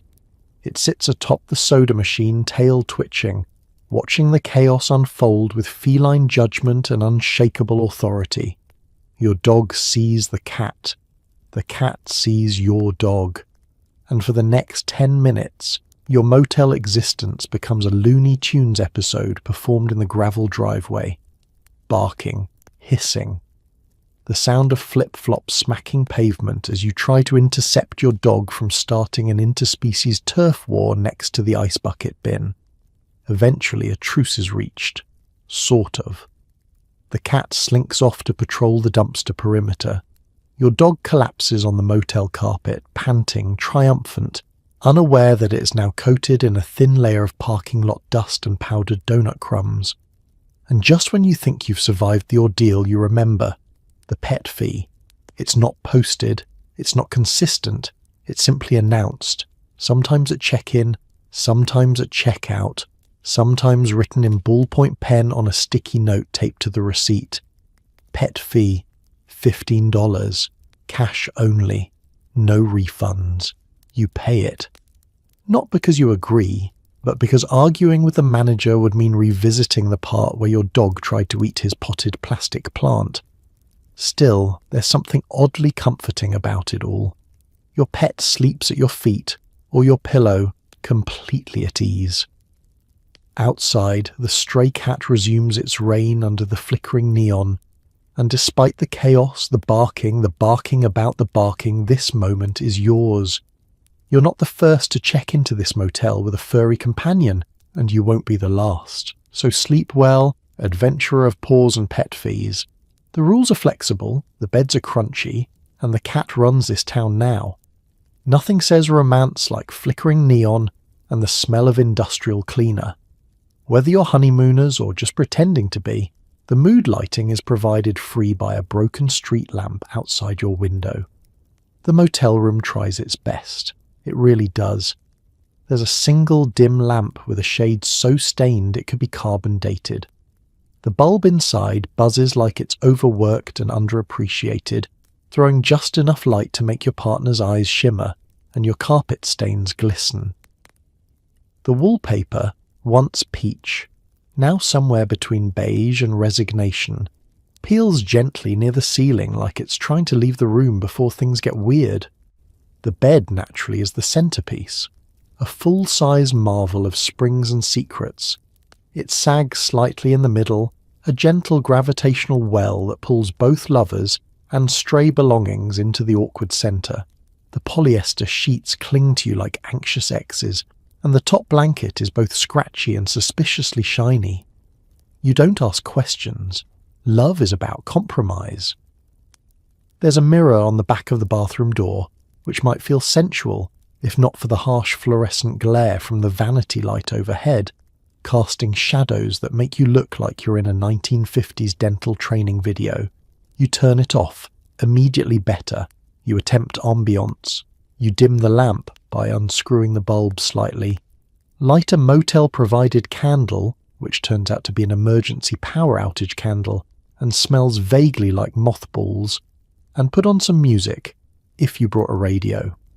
If not, you settle for the rhythmic hum of the air conditioner, which kicks in with a bang and continues at a volume typically reserved for leaf blowers and combat drills. The TV is useless.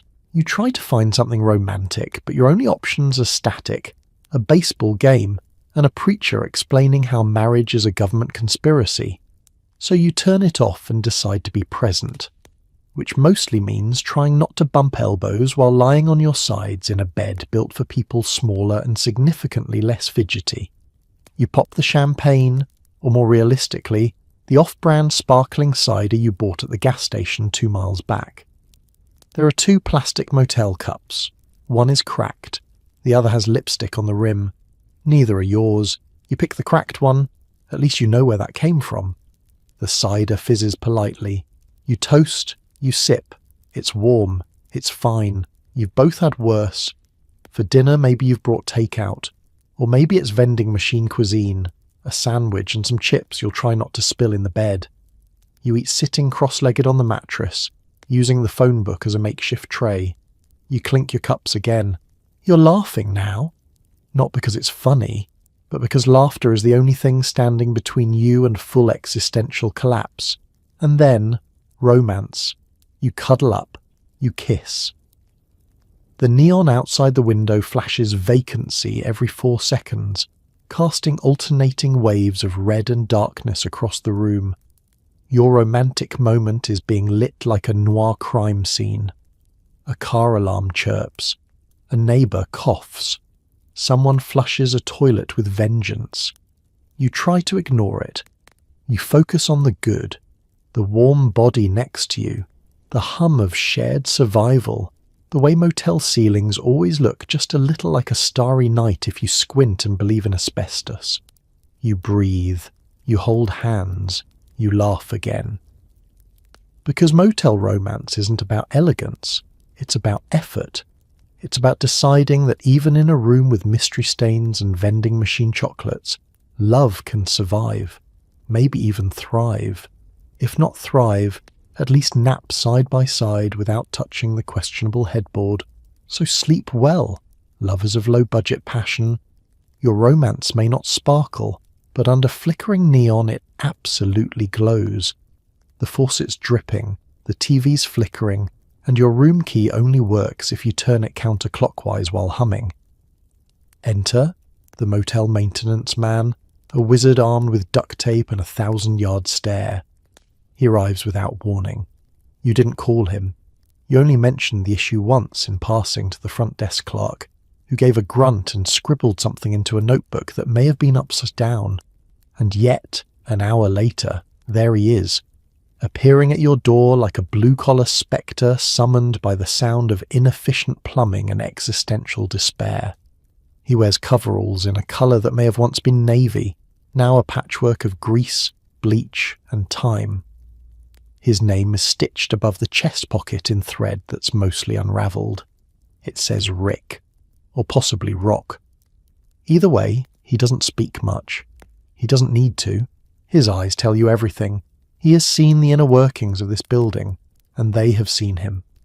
He shuffles in carrying a toolkit the size of a mini fridge and sets it down with a sigh deep enough to rattle the windows. You gesture toward the faucet, which is now dripping at a speed typically associated with Chinese water torture. He nods once solemnly and begins. He doesn't use manuals. He doesn't need blueprints. He communicates with the building using the universal language of elbow grease and soft profanity. Within minutes, your faucet is fixed, not replaced, not improved, just fixed. It now leaks to the left instead of the right, which is technically progress. You mention the TV. He turns it on, gives it a tap, then smacks it like it owes him money. The picture stabilizes for exactly 3 minutes. You thank him anyway. He nods again and silently marks this as resolved in the great mental ledger of things that mostly work. Next, he examines your door key issue. You explain that it only opens after a series of carefully timed wrist flicks and whispered threats. He listens intently. Then, without a word, he tightens a screw on the handle, slaps the door frame twice, and hands you your key. You try it. It works. Perfectly.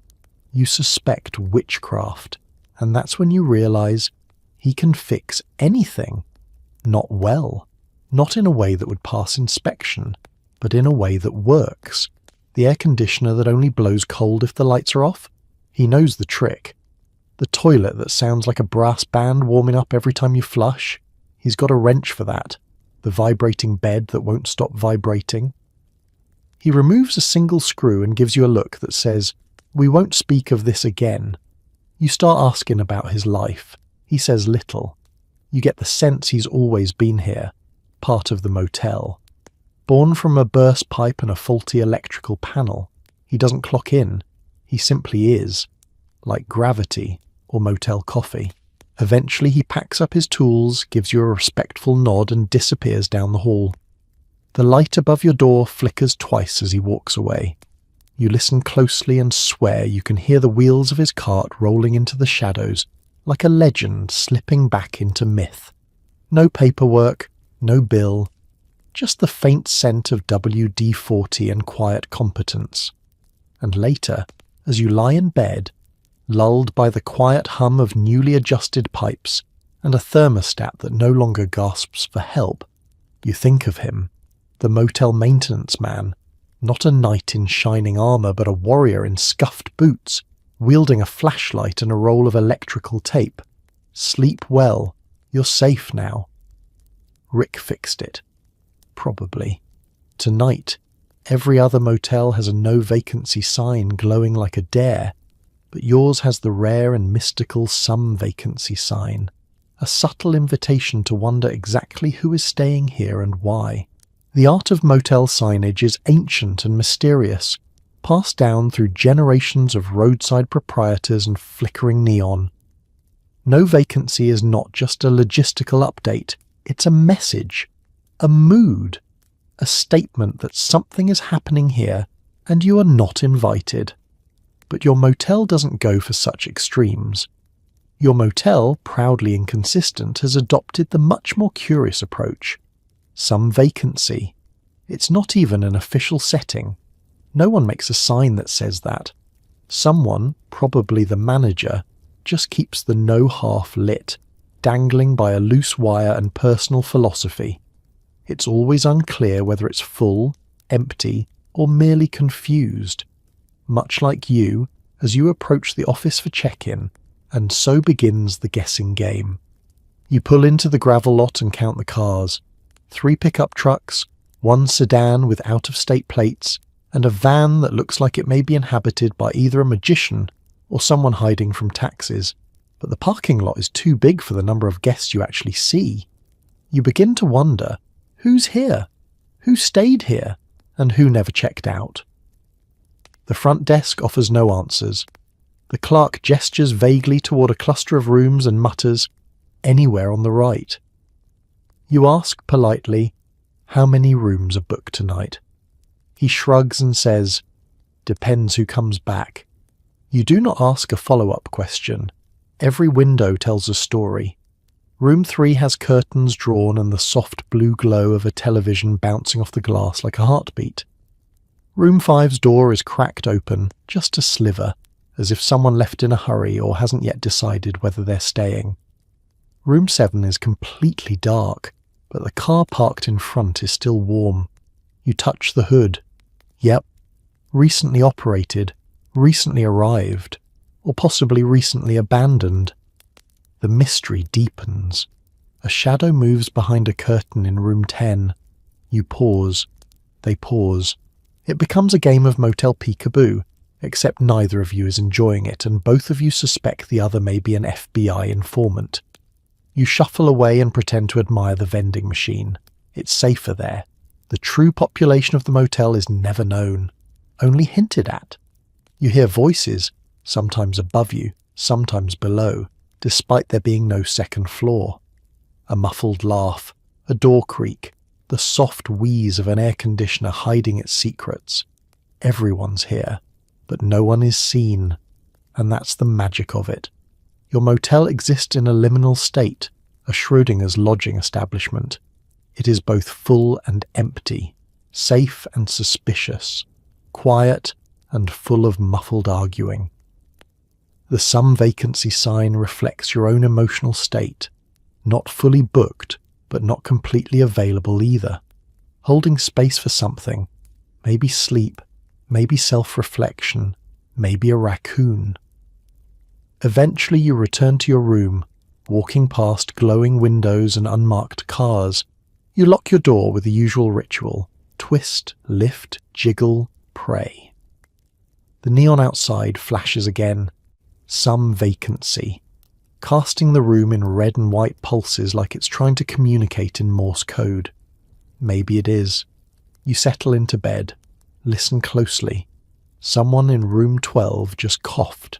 Someone in room 4 is playing jazz at an unreasonably tasteful volume, and someone somewhere is watching you from a window, or maybe just watching TV.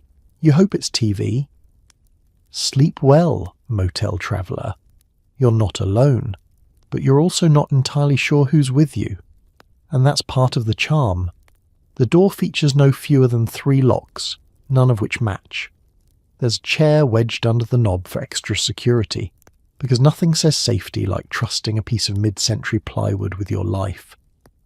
Let's talk defence. You arrive at your motel room and take one look at the door and know, instinctively, that you will not be relying on a single deadbolt tonight. No, this is going to be a multi-layered operation, a DIY fortress built from mismatched hardware, mild paranoia, and whatever furniture you can shove into strategic positions. First, there's the main doorknob, which jiggles no matter what you do. It doesn't lock unless you lean into it while twisting and whispering a small prayer. You manage to engage it, sort of, and move on to lock number 2, the bolt. It's been painted over 8 times and requires Herculean effort to slide into place. You summon the strength of your ancestors and shove. It groans. It clicks. You feel a momentary sense of triumph. Then there's the chain. Not the strong modern kind. This one's a limp silver string that looks like it was lifted from a child's necklace. You latch it anyway, even though you know it could be undone with a determined sneeze. Still, it's there. And in a 1950s motel, you take your victories where you can. You step back and admire your work. But something feels vulnerable. You glance at the lone wooden chair in the corner. It wobbles when you touch it. It's been through some things. You don't know what. You don't want to know. But it has just enough mass and just enough spite to wedge under the doorknob in a final act of symbolic security. The result? A fortress, a sanctuary, a barely functional barricade of aluminum, chipped paint and furniture on the brink of collapse. You feel almost safe until the noises start. Someone tries their key in your door, just for a second. It might be a mistake, might be someone drunk, might be the ghost of room 9 trying to reclaim their space. You freeze, you listen. The key fumbles, pauses, and then retreats. You hear footsteps, a cough, then nothing. You sit in silence, fully alert, staring at the blinking red glow of the neon sign outside, pulsing the word vacancy into your soul. Your breath slows. You tell yourself you're fine, because you are, probably. Still, you take stock of your backup defences: hairbrush on the nightstand, makeshift weapon, alarm clock, blunt instrument, phone cord, if you had a plan and several hours of prep. There's also a travel-size can of hairspray in your bag, which may or may not function as a last-ditch flamethrower, depending on your commitment to chaos. The walls are thin, the door frame crooked, and the bathroom window won't quite shut, but you're safe. Not because the motel is secure, but because you've created a small perimeter of psychological comfort. That's what matters here. Motel safety isn't about keeping people out. It's about convincing yourself you've done enough. And the truth is, most people here are just like you. Tired travellers trying to get a few hours of rest before the vending machine lights flicker back on and the road calls again. No one's here to rob you, except possibly of a good night's sleep. Eventually you relax. The fortress holds. The door stays closed. The chair does its noble, wobbly duty. So you pull the scratchy blanket up to your chin and drift off, comforted not by reinforced steel or biometric locks, but by the quiet defiance of a chair, a chain, and your unshakable belief that you are, for now, beyond reach. Sleep well. You've locked it all down. Kind of. Your room comes with a handy guide to local attractions, including a taxidermied rattlesnake, a gas station that claims to have the world's largest soda can, and a dinosaur made of chicken wire and disappointment. It's a single, trifold pamphlet tucked beside the TV remote and a menu for a pizza place that may or may not still exist. The paper is sun-bleached and curled at the edges like it's trying to escape its own content. The title reads "See the Best of Route 9" in faded Comic Sans, followed by a helpful note: family fun just minutes away, though it doesn't say in which direction, or whether minutes is measured in time or emotional labour. You scan the listings. Located behind a former tanning salon and next to a defunct mini golf course, Rattlesnake World is home to over 30 snakes. Though upon closer reading it clarifies that 27 of them are preserved. You make the pilgrimage anyway. Inside it smells of formaldehyde, sadness and peppermint air freshener. There's a display case featuring a snake that's been posed upright and is wearing tiny sunglasses. There's no context, no one explains. It's not actually a soda can. It's a water tower painted like a soda can, perched behind a gas station that sells expired jerky and commemorative lighters. The sign says, "Take a pic," and so you do, standing beneath it with your arms outstretched like it's your long-lost carbonated relative. No one else is there. The cashier inside watches through the window, unimpressed and possibly asleep. Perhaps the crown jewel. Advertised as fun for all ages, it is in fact a gravel lot containing 4 handmade dinosaur sculptures, 3 of which are technically standing. The T-Rex is mostly chicken wire and papier-mâché, with one googly eye and a sharp lean to the left. There's a sign that reads "Do not climb," which suggests someone already tried. You wander among them, unsure whether to feel awe, pity, or mild tetanus. Somewhere, a plastic speaker plays a looped dinosaur roar that sounds suspiciously like a person saying roar into a soup can. You drive 2 miles out to a concrete marker that simply says, "Site of something important. 1874, there's no further detail. Just a picnic table, 1 wasp nest, and a brochure box that contains 1 damp flyer and a spider with boundary issues. You take a photo out of respect and drive away slightly more confused than when you arrived. Your final stop is a roadside store shaped like a wagon wheel, offering such delights as handmade wind chimes, meteorite fragments, or gravel, and several shirts that read, "I got gassy at Gary's." You leave with a snow globe containing a cactus, a bumper sticker you'll never apply, and a small jar labelled "Desert Sand." Authentic, probably. And then you return to your motel, your arms full of useless treasures, your soul nourished by oddities. Because there's something strangely beautiful about local attractions that don't try to be perfect. They're charming, unapologetically weird and full of effort that almost succeeds. You sit on your motel bed, sipping vending machine soda, flipping through your photos of tilted dinosaurs and patriotic armadillos, and you realize this is the trip. Not the destination, not the 5-star anything, but this. The detours, the gravel lots, the leaning reptiles of Route 9. Sleep well, souvenir hunter. Your journey has been strange, sticky, and sublime. Morning arrives, along with a mysterious surcharge for miscellaneous damages. The manager gives you a look that says, "Don't come back," as you return the key and wonder what it all meant. You'll find out when the cleaning bill arrives. The sun filters through the faded curtains, illuminating the room like a low-budget crime scene. Everything is a little more visible now. The coffee stains on the wallpaper, the dent in the wall you definitely didn't cause, and the crushed remnants of a powdered donut that didn't survive the night. You sit up slowly, like a relic being unearthed, and take stock of the situation. There's your suitcase, half zipped and half defeated. One sock has gone rogue. The soap is somehow smaller than when you started, and your towel has stiffened into a shape best described as abstract. You consider showering again, but the memory of the sputtering shower head and its sporadic temperature attacks is still too fresh. Instead, you go straight into checkout mode. You gather your belongings in that frantic, "I know I'm forgetting something" fashion. Toothbrush? Check. Charging cable you left dangling from the wall like ivy. Found it. Bag of motel vending machine trail mix that you opened at 1 a.m. and immediately regretted. Into the suitcase it goes. There's no dignity at checkout, only speed and strategic folding. The motel key dangles from its massive plastic diamond like a weapon from a 1970s spy movie. You could knock out a small raccoon with this thing.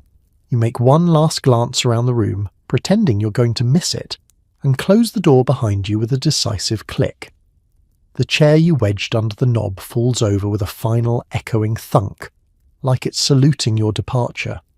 You make your way to the front office, where the manager is already present, perched behind the counter like a judgmental gargoyle.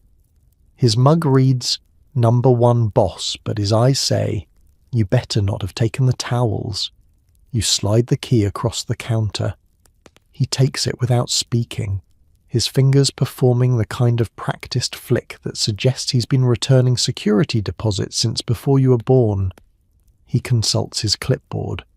Always the clipboard. He flips to a page with your room number, squints, and then, without emotion, announces the surcharge. $10, miscellaneous damages. You hesitate. You want to ask what that means, but you know better. Miscellaneous at a motel can refer to anything from moving the TV remote to looking at the ice bucket the wrong way. You pay, in cash. It's the motel way. Then comes the final ritual, the nod. The manager nods at you. You nod back. No words are exchanged. This is a sacred moment of mutual understanding. You stayed. You paid. You both survived. That's all that needs to be said. Outside, your car is waiting.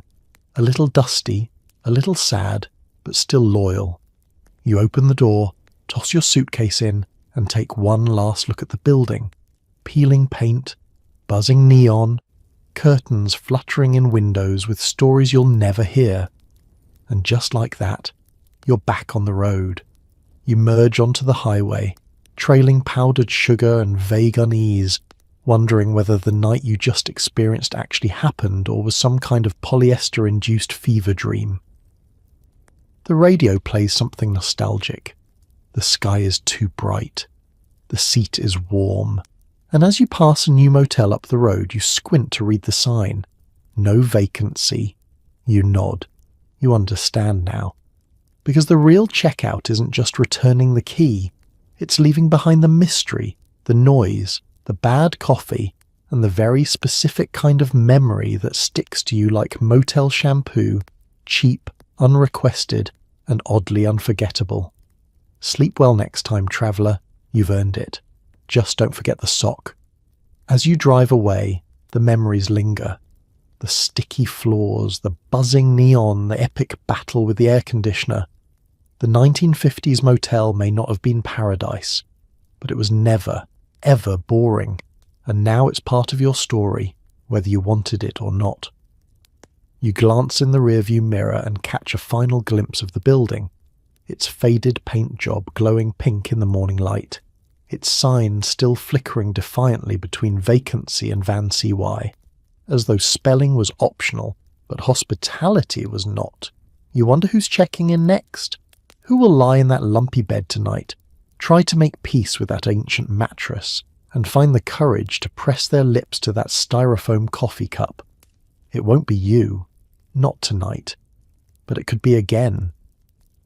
Because here's the thing about roadside motels, they imprint on you. Like the smell of old coffee in a waiting room or the sound of rain on a tin roof, they sink deep into your subconscious. You'll be mid-conversation a year from now, at a barbecue or a dentist appointment, and something, maybe the smell of disinfectant or the faint flicker of a fluorescent light, will catapult you back to that room. The rattling of the magic fingers bed, the towel that disintegrated upon contact, the surreal breakfast buffet where time had stopped and the muffins came pre-dried, the cat in the parking lot who might have been a ghost or a part-time manager, the key fob the size of a canoe paddle. These are not the features of a luxury stay, and yet they're unforgettable. You'll tell someone about it one day. You'll start the sentence with, "There was this one motel," and their eyes will narrow, because everyone has a motel story. It's a rite of passage, like jury duty or food poisoning.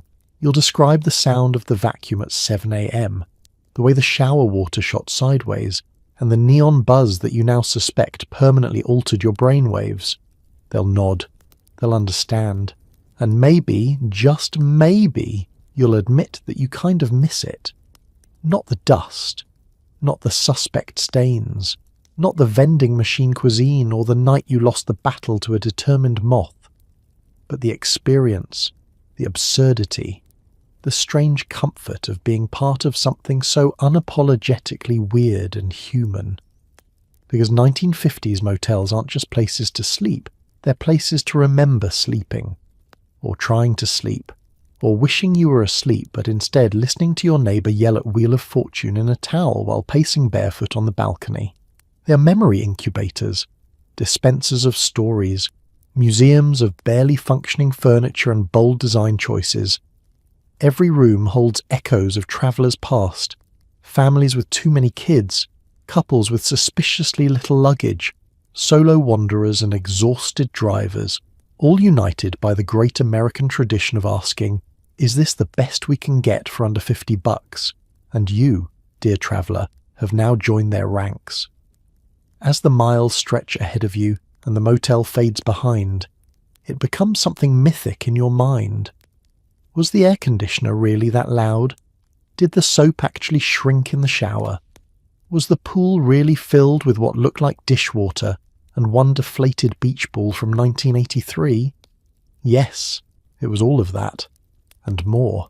So sleep well, even if you're far from that roadside room tonight, because the motel is with you now, in your glove box where that unused room key might still rattle around, in your trunk where that snow globe you bought near the dinosaur sculpture rolls with each curve of the highway, in your memory where it hums softly like a fluorescent bulb that never quite turns off. You survived the motel, and that means you can survive anything. Behold the wall-mounted air conditioner, a clattering titan that promises Arctic breezes but delivers only 2 settings, off and frostbite. The good news, its relentless drone will drown out your existential dread. The bad news, you'll wake up convinced your kidneys have migrated south for the winter.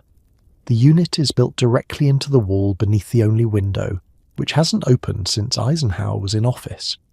It's about the size of a dorm fridge and approximately as loud as a jackhammer in therapy. You approach it cautiously, like one might approach a wild animal or a self-checkout kiosk that's been giving attitude. The knobs are labelled cool, colder, and sub-zero panic. You select the middle option. Nothing happens. Then without warning, the machine jolts to life with the violent enthusiasm of a lawnmower hitting a beehive. It shudders, it roars, it groans, and then it begins to blow. Cold, very cold, but not evenly cold. This is not a luxury model. No, this is the kind of air conditioner that creates microclimates. One side of the bed becomes a frozen tundra. The other remains strangely humid, as though someone's been boiling socks. You lie halfway beneath the sheets like a confused sandwich, one leg sweating, the other going numb. It doesn't stop. There is no sensor, no thermostat. The unit will continue to blast subarctic air into the room until either the power grid fails or you manually pry the dial off with a spoon. You try to adjust the flow using the little plastic fins, those flappy air direction things that haven't worked since the Kennedy administration. They snap back defiantly. The air conditioner does not negotiate. You consider turning it off. You really do. But then the silence sets in. The room grows still. You can hear the neighbours breathing. You can hear the sink dripping. You can hear yourself thinking. And that is not allowed. So back on it goes, full blast. You'd rather sleep in a wind tunnel than be alone with your thoughts in a motel room at 2:13 a.m. Besides, the sound is oddly hypnotic. A kind of white noise crossed with engine failure and broken promises. It drowns out the creaks in the wall, the soft scurrying of mysterious bugs, and the distant howl of the vending machine digesting someone's dollar bill. It's not calming exactly, but it is consistent. And in a motel, that's enough. Eventually you drift off, wrapped like a frozen burrito beneath 3 scratchy blankets and a towel you found in the closet. You enter a dream where snow falls gently onto the Formica desk, and the air conditioner finally grows legs and walks out of your life forever. You smile, until you roll over into the direct path of the Arctic blast and wake up gasping, like you've been slapped by winter itself. You fumble for the dial in the dark, missing it by inches, and instead knock over the lamp. The lamp goes out. The unit surges louder, as if mocking you. You give up. You resign yourself to the chill. You curl into a ball, breathing into your own shirt for warmth like a sad survivalist in the great indoors. And in the morning, as you pack your bags and peel your tongue from the roof of your dry, frozen mouth, you'll feel it. The tightness in your spine, the ache in your shins, the subtle frostbite behind your ears. A gift, a souvenir, the gentle touch of Motel Arctic Deluxe trademark. You'll never forget it. So sleep well, brave traveller, for you have faced the beast. You have danced with the rattle and endured the chill. And if your body ever thaws, you may even tell the tale. Forget cell phones. In the 1950s motel, you communicate the old-fashioned way, waiting your turn at the grimy payphone in the lobby, or scribbling a postcard to Aunt Edna describing your brush with luxury. Just be sure not to touch anything without gloves, unless you're collecting bacteria for science. The payphone is bolted to the wall like it's afraid you'll run off with it, and honestly, you might consider it just to have better reception. It sits next to the lobby vending machine, humming gently, like it's trying to outlive everything else in the building. The phone's black receiver hangs heavy and greasy, coated in a film of history and possibly syrup. The coin slot accepts nickels, dimes, and prayers. If you're lucky, it will also accept your quarter. Making a call requires precision, muscle memory, and a level of finger strength you haven't used since trying to open a childproof medicine bottle in the dark. You dial slowly, one number at a time. Each rotary spin is a dramatic act, complete with suspense, clicking, and the growing fear that you've accidentally called a funeral home in Ohio. When someone picks up, the connection is faint, like yelling through a tin can at the bottom of a well. You shout into the receiver. You press the speaker part directly to your face. You say things like, "Can you hear me now?" Decades before it becomes a marketing slogan, Eventually, a voice emerges. Your cousin, your boss, your mother, someone confused, someone yelling, someone asking why you're calling from a motel with a name that sounds like a brand of cat food. But if you can't get through, or you don't have the change, or the machine eats your last quarter like a bitter ex, you turn to the noblest form of communication the motel has to offer, the postcard. You find them by the register. They're tucked into a spinning wire rack that squeaks every time it rotates. Your options are limited. A photo of the motel's pool, taken before it turned green, a cactus wearing sunglasses, and an illustrated cowboy waving with dead eyes. You choose the cactus. The motel provides a complimentary pen, which has not worked since the Truman administration. You shake it, tap it, bite it. Nothing. Eventually you borrow a pencil from the front desk. The eraser is gone, the tip is chewed, you scribble anyway, you write to Aunt Edna. You tell her about the vibrating bed, the ice machine that weeps, and the air conditioner that nearly froze your soul. You assure her you're alive, though not entirely well rested. You describe the front desk clerk as alert adjacent, and the continental breakfast as a daring experiment.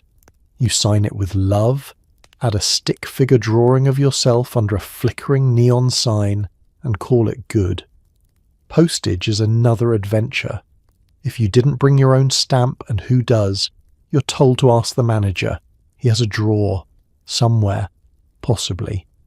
You're instructed to come back after lunch or before the mail guy does his run, which could mean any time between 2 p.m. and the end of civilization. When you finally do acquire a stamp, it's crooked, faded, and features a president you're 70% sure never existed. You drop your postcard into the slot on the motel's rusty mailbox, which groans when you open it and may or may not still connect to the US postal system. You stand there for a moment, hopeful, nostalgic, confused. Then you walk away. Communication at a 1950s motel isn't about efficiency, it's about effort, drama, elbow grease. You shout into phones, scribble onto dusty paper, and trust that your words will eventually get where they're going, carried on the wind, or maybe by the cat that runs the place. Sleep well. Aunt Edna will understand. She's been here too. A true roadside motel never sleeps, thanks to a parking lot that's a perpetual parade of headlights, laughter, mysterious vans, and the occasional wandering dog. The lot doubles as both amphitheatre and soap opera, starring your neighbours, their engines, and a car alarm that is ahead of its time in both volume and futility. It's not just a parking lot, it's a stage, a gravel-paved coliseum outlined in barely visible white paint and illuminated by a single flickering lamppost that buzzes like a nervous bee trapped in a coffee can. The light attracts every moth within a 5-mile radius, all of whom are auditioning for the role of cursed spirit of motel nights. You watch it all unfold from behind your thin curtains, wrapped in a motel blanket, sipping lukewarm soda like it's a fine digestive. You didn't ask for this show, but now that it's started, you can't look away. The cast assembles. At 10 p.m, a couple in matching bowling shirts argue over which direction they came from. At 11:15, a pickup truck pulls in playing country music loud enough to sterilize nearby plants. At 12:03, a man with no luggage and an extremely suspicious moustache emerges from a van and disappears into room 7. He returns 2 minutes later. You do not ask questions. The lot becomes a living thing, an ecosystem of honking, slamming doors and whispered goodbyes. There's always someone either arriving late or leaving early, each one convinced they're being quiet, and each one operating their vehicle like it's powered by fireworks and regret. Then there's the car alarm. It goes off every hour on the hour like a deeply confused grandfather clock. No one claims responsibility. No one disables it. It simply screams into the night like it's mourning the decline of Western civilization. You eventually begin to find comfort in its predictability. And let's not forget the dog. No one knows where it came from.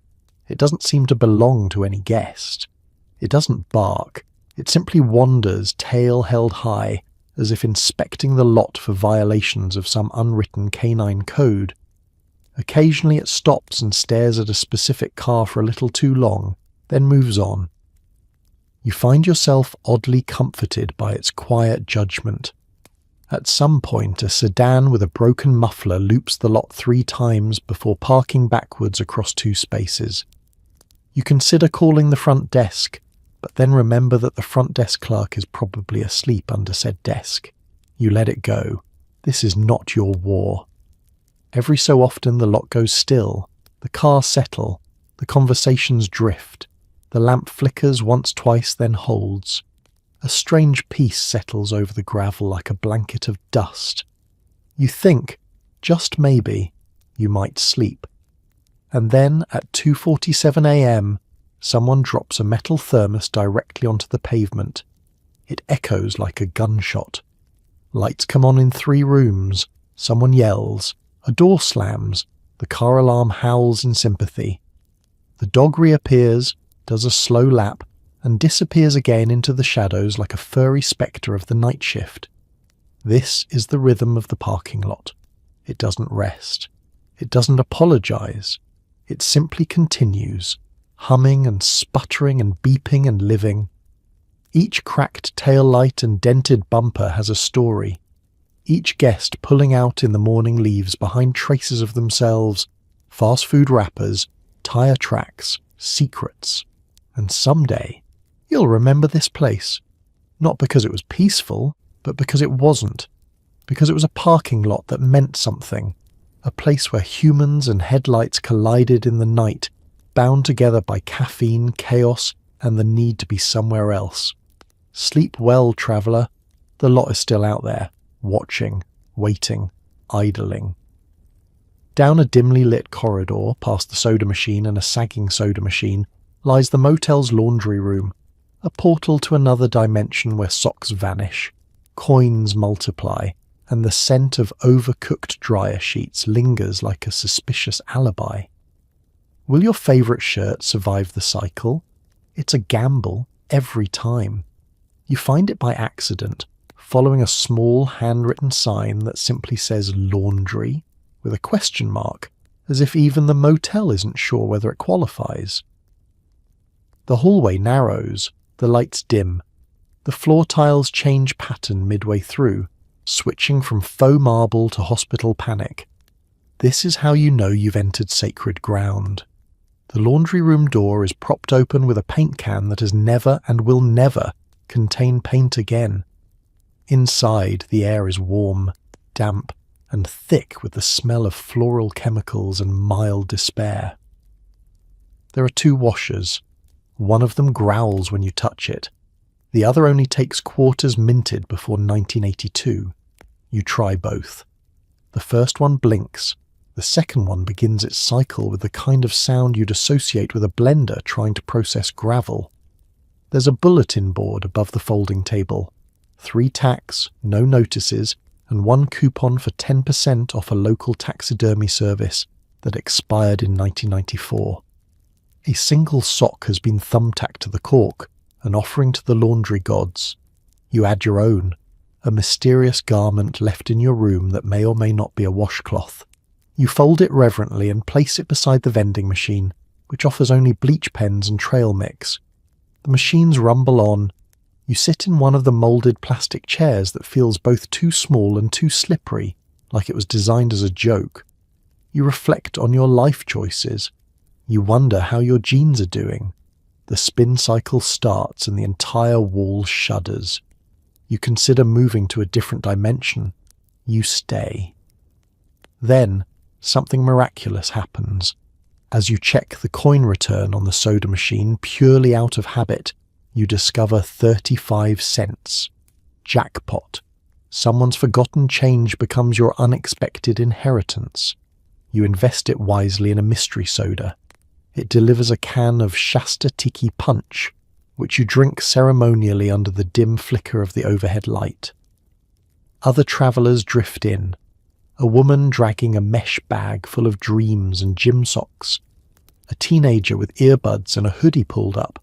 tossing in towels that might once have been white. No one speaks. Everyone understands. This is a place of silent reckoning. You nod to each other in solemn acknowledgement, fellow soldiers in the spin cycle. Finally, your washer completes its 37 minutes journey through time and space. You transfer your laundry to the dryer.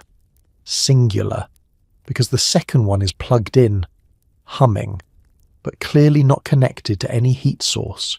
You toss in your clothes, unsure if they'll emerge smaller, fuzzier, or faintly radioactive. You insert the coins. You press the button. Nothing happens. You press again. The dryer grunts and begins to rotate slowly, like it's trying to remember how. You wait. By the end, your shirt is almost dry. Your socks have multiplied into a new, unfamiliar pair. One towel has gone missing. In its place, a strange handkerchief with embroidered initials you don't recognize. You don't question it. Laundry giveth, laundry taketh away. You fold your belongings on the sticky laminate table. You pack them up. You return to your room. And later, long after you've left this motel behind, you'll pull on that shirt and catch a faint whiff of overcooked dryer sheet and questionable detergent. And you'll remember the quiet hum of the machines, the ghost sock, the treasure soda. Sleep well, weary washer. Your stains are behind you. For now. By the front desk sits a battered guest book, filled with decades of shaky signatures and confessions. Flip through its yellowed pages and find the hopes, dreams and doodles of travellers before you. Great Stay, 1953. Lost my shoes. Found enlightenment. If you're reading this, you survived. Welcome to your legacy. The cover is cracked vinyl, possibly red at some point, now a colour somewhere between weathered optimism and soggy bacon. The binding is loose, and the pages smell faintly of mildew, motel coffee, and something vaguely metallic. There is no lock, no password, no moderation, just a ballpoint pen chained to the counter with the type of twisted wire that suggests several daring escape attempts. You pick it up. The first page dates back decades, 1952, maybe 1951, depending on how much faith you place in the cursive handwriting of someone named Dorothy. She says the pool was chilly but refreshing, that the service was present, and that her husband left with both sets of keys. A solid 3-star review in the days before stars were handed out like Halloween candy. Further down, someone's drawn a detailed sketch of a dinosaur riding a unicycle. No explanation. Just Ted, room 6. Ted was an artist, possibly an oracle, or maybe he had a long night and a lot of free time. Flip the page. A surprising number of entries simply say, "It was okay." One just says, "Nope." Another reads, "If I'm not out by morning, feed the cat." You hope it's metaphorical. You're not sure. Someone's written a haiku. Room smells like regret. But towels were kind of fluffy. 10 over 10 would nap again. You pause. That one feels personal. The entries blur together. Some write in all caps, as if shouting through the paper. Some leave detailed breakdowns of their stay, listing everything from the thread count of the sheets, unknown, to the psychological toll of the wallpaper pattern, severe. One traveller from 1967 claims they saw Elvis in the parking lot. Another from 1983 claims they were Elvis in the parking lot. There are check-ins from families, handwritten in the chaotic swirl of crayons and enthusiasm. "We came, we swam, we left," one child writes. A small dinosaur is drawn underneath. You begin to suspect Ted has descendants, and nestled between all the comedy and confusion are the occasional moments of honesty, startling, soft, and strangely touching. A woman writes about her cross-country road trip after a divorce.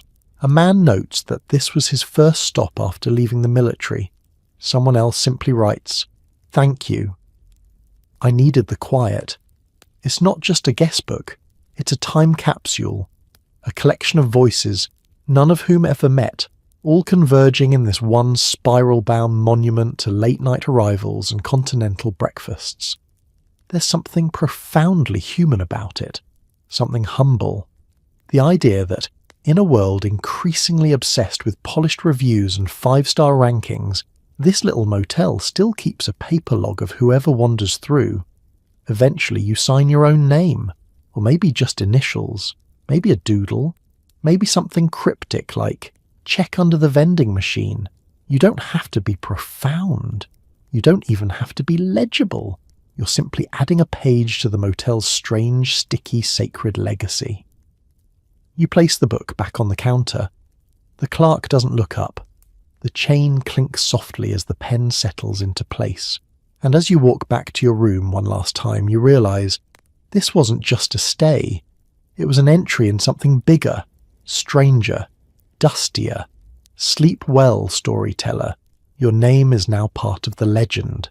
So tonight, as you finally settle under your own clean sheets, in a room with walls thicker than a playing card and a bathroom you don't have to share with a family of cockroaches, maybe pause and send up a quiet thank you to the motels of the past and the travellers who somehow survived them.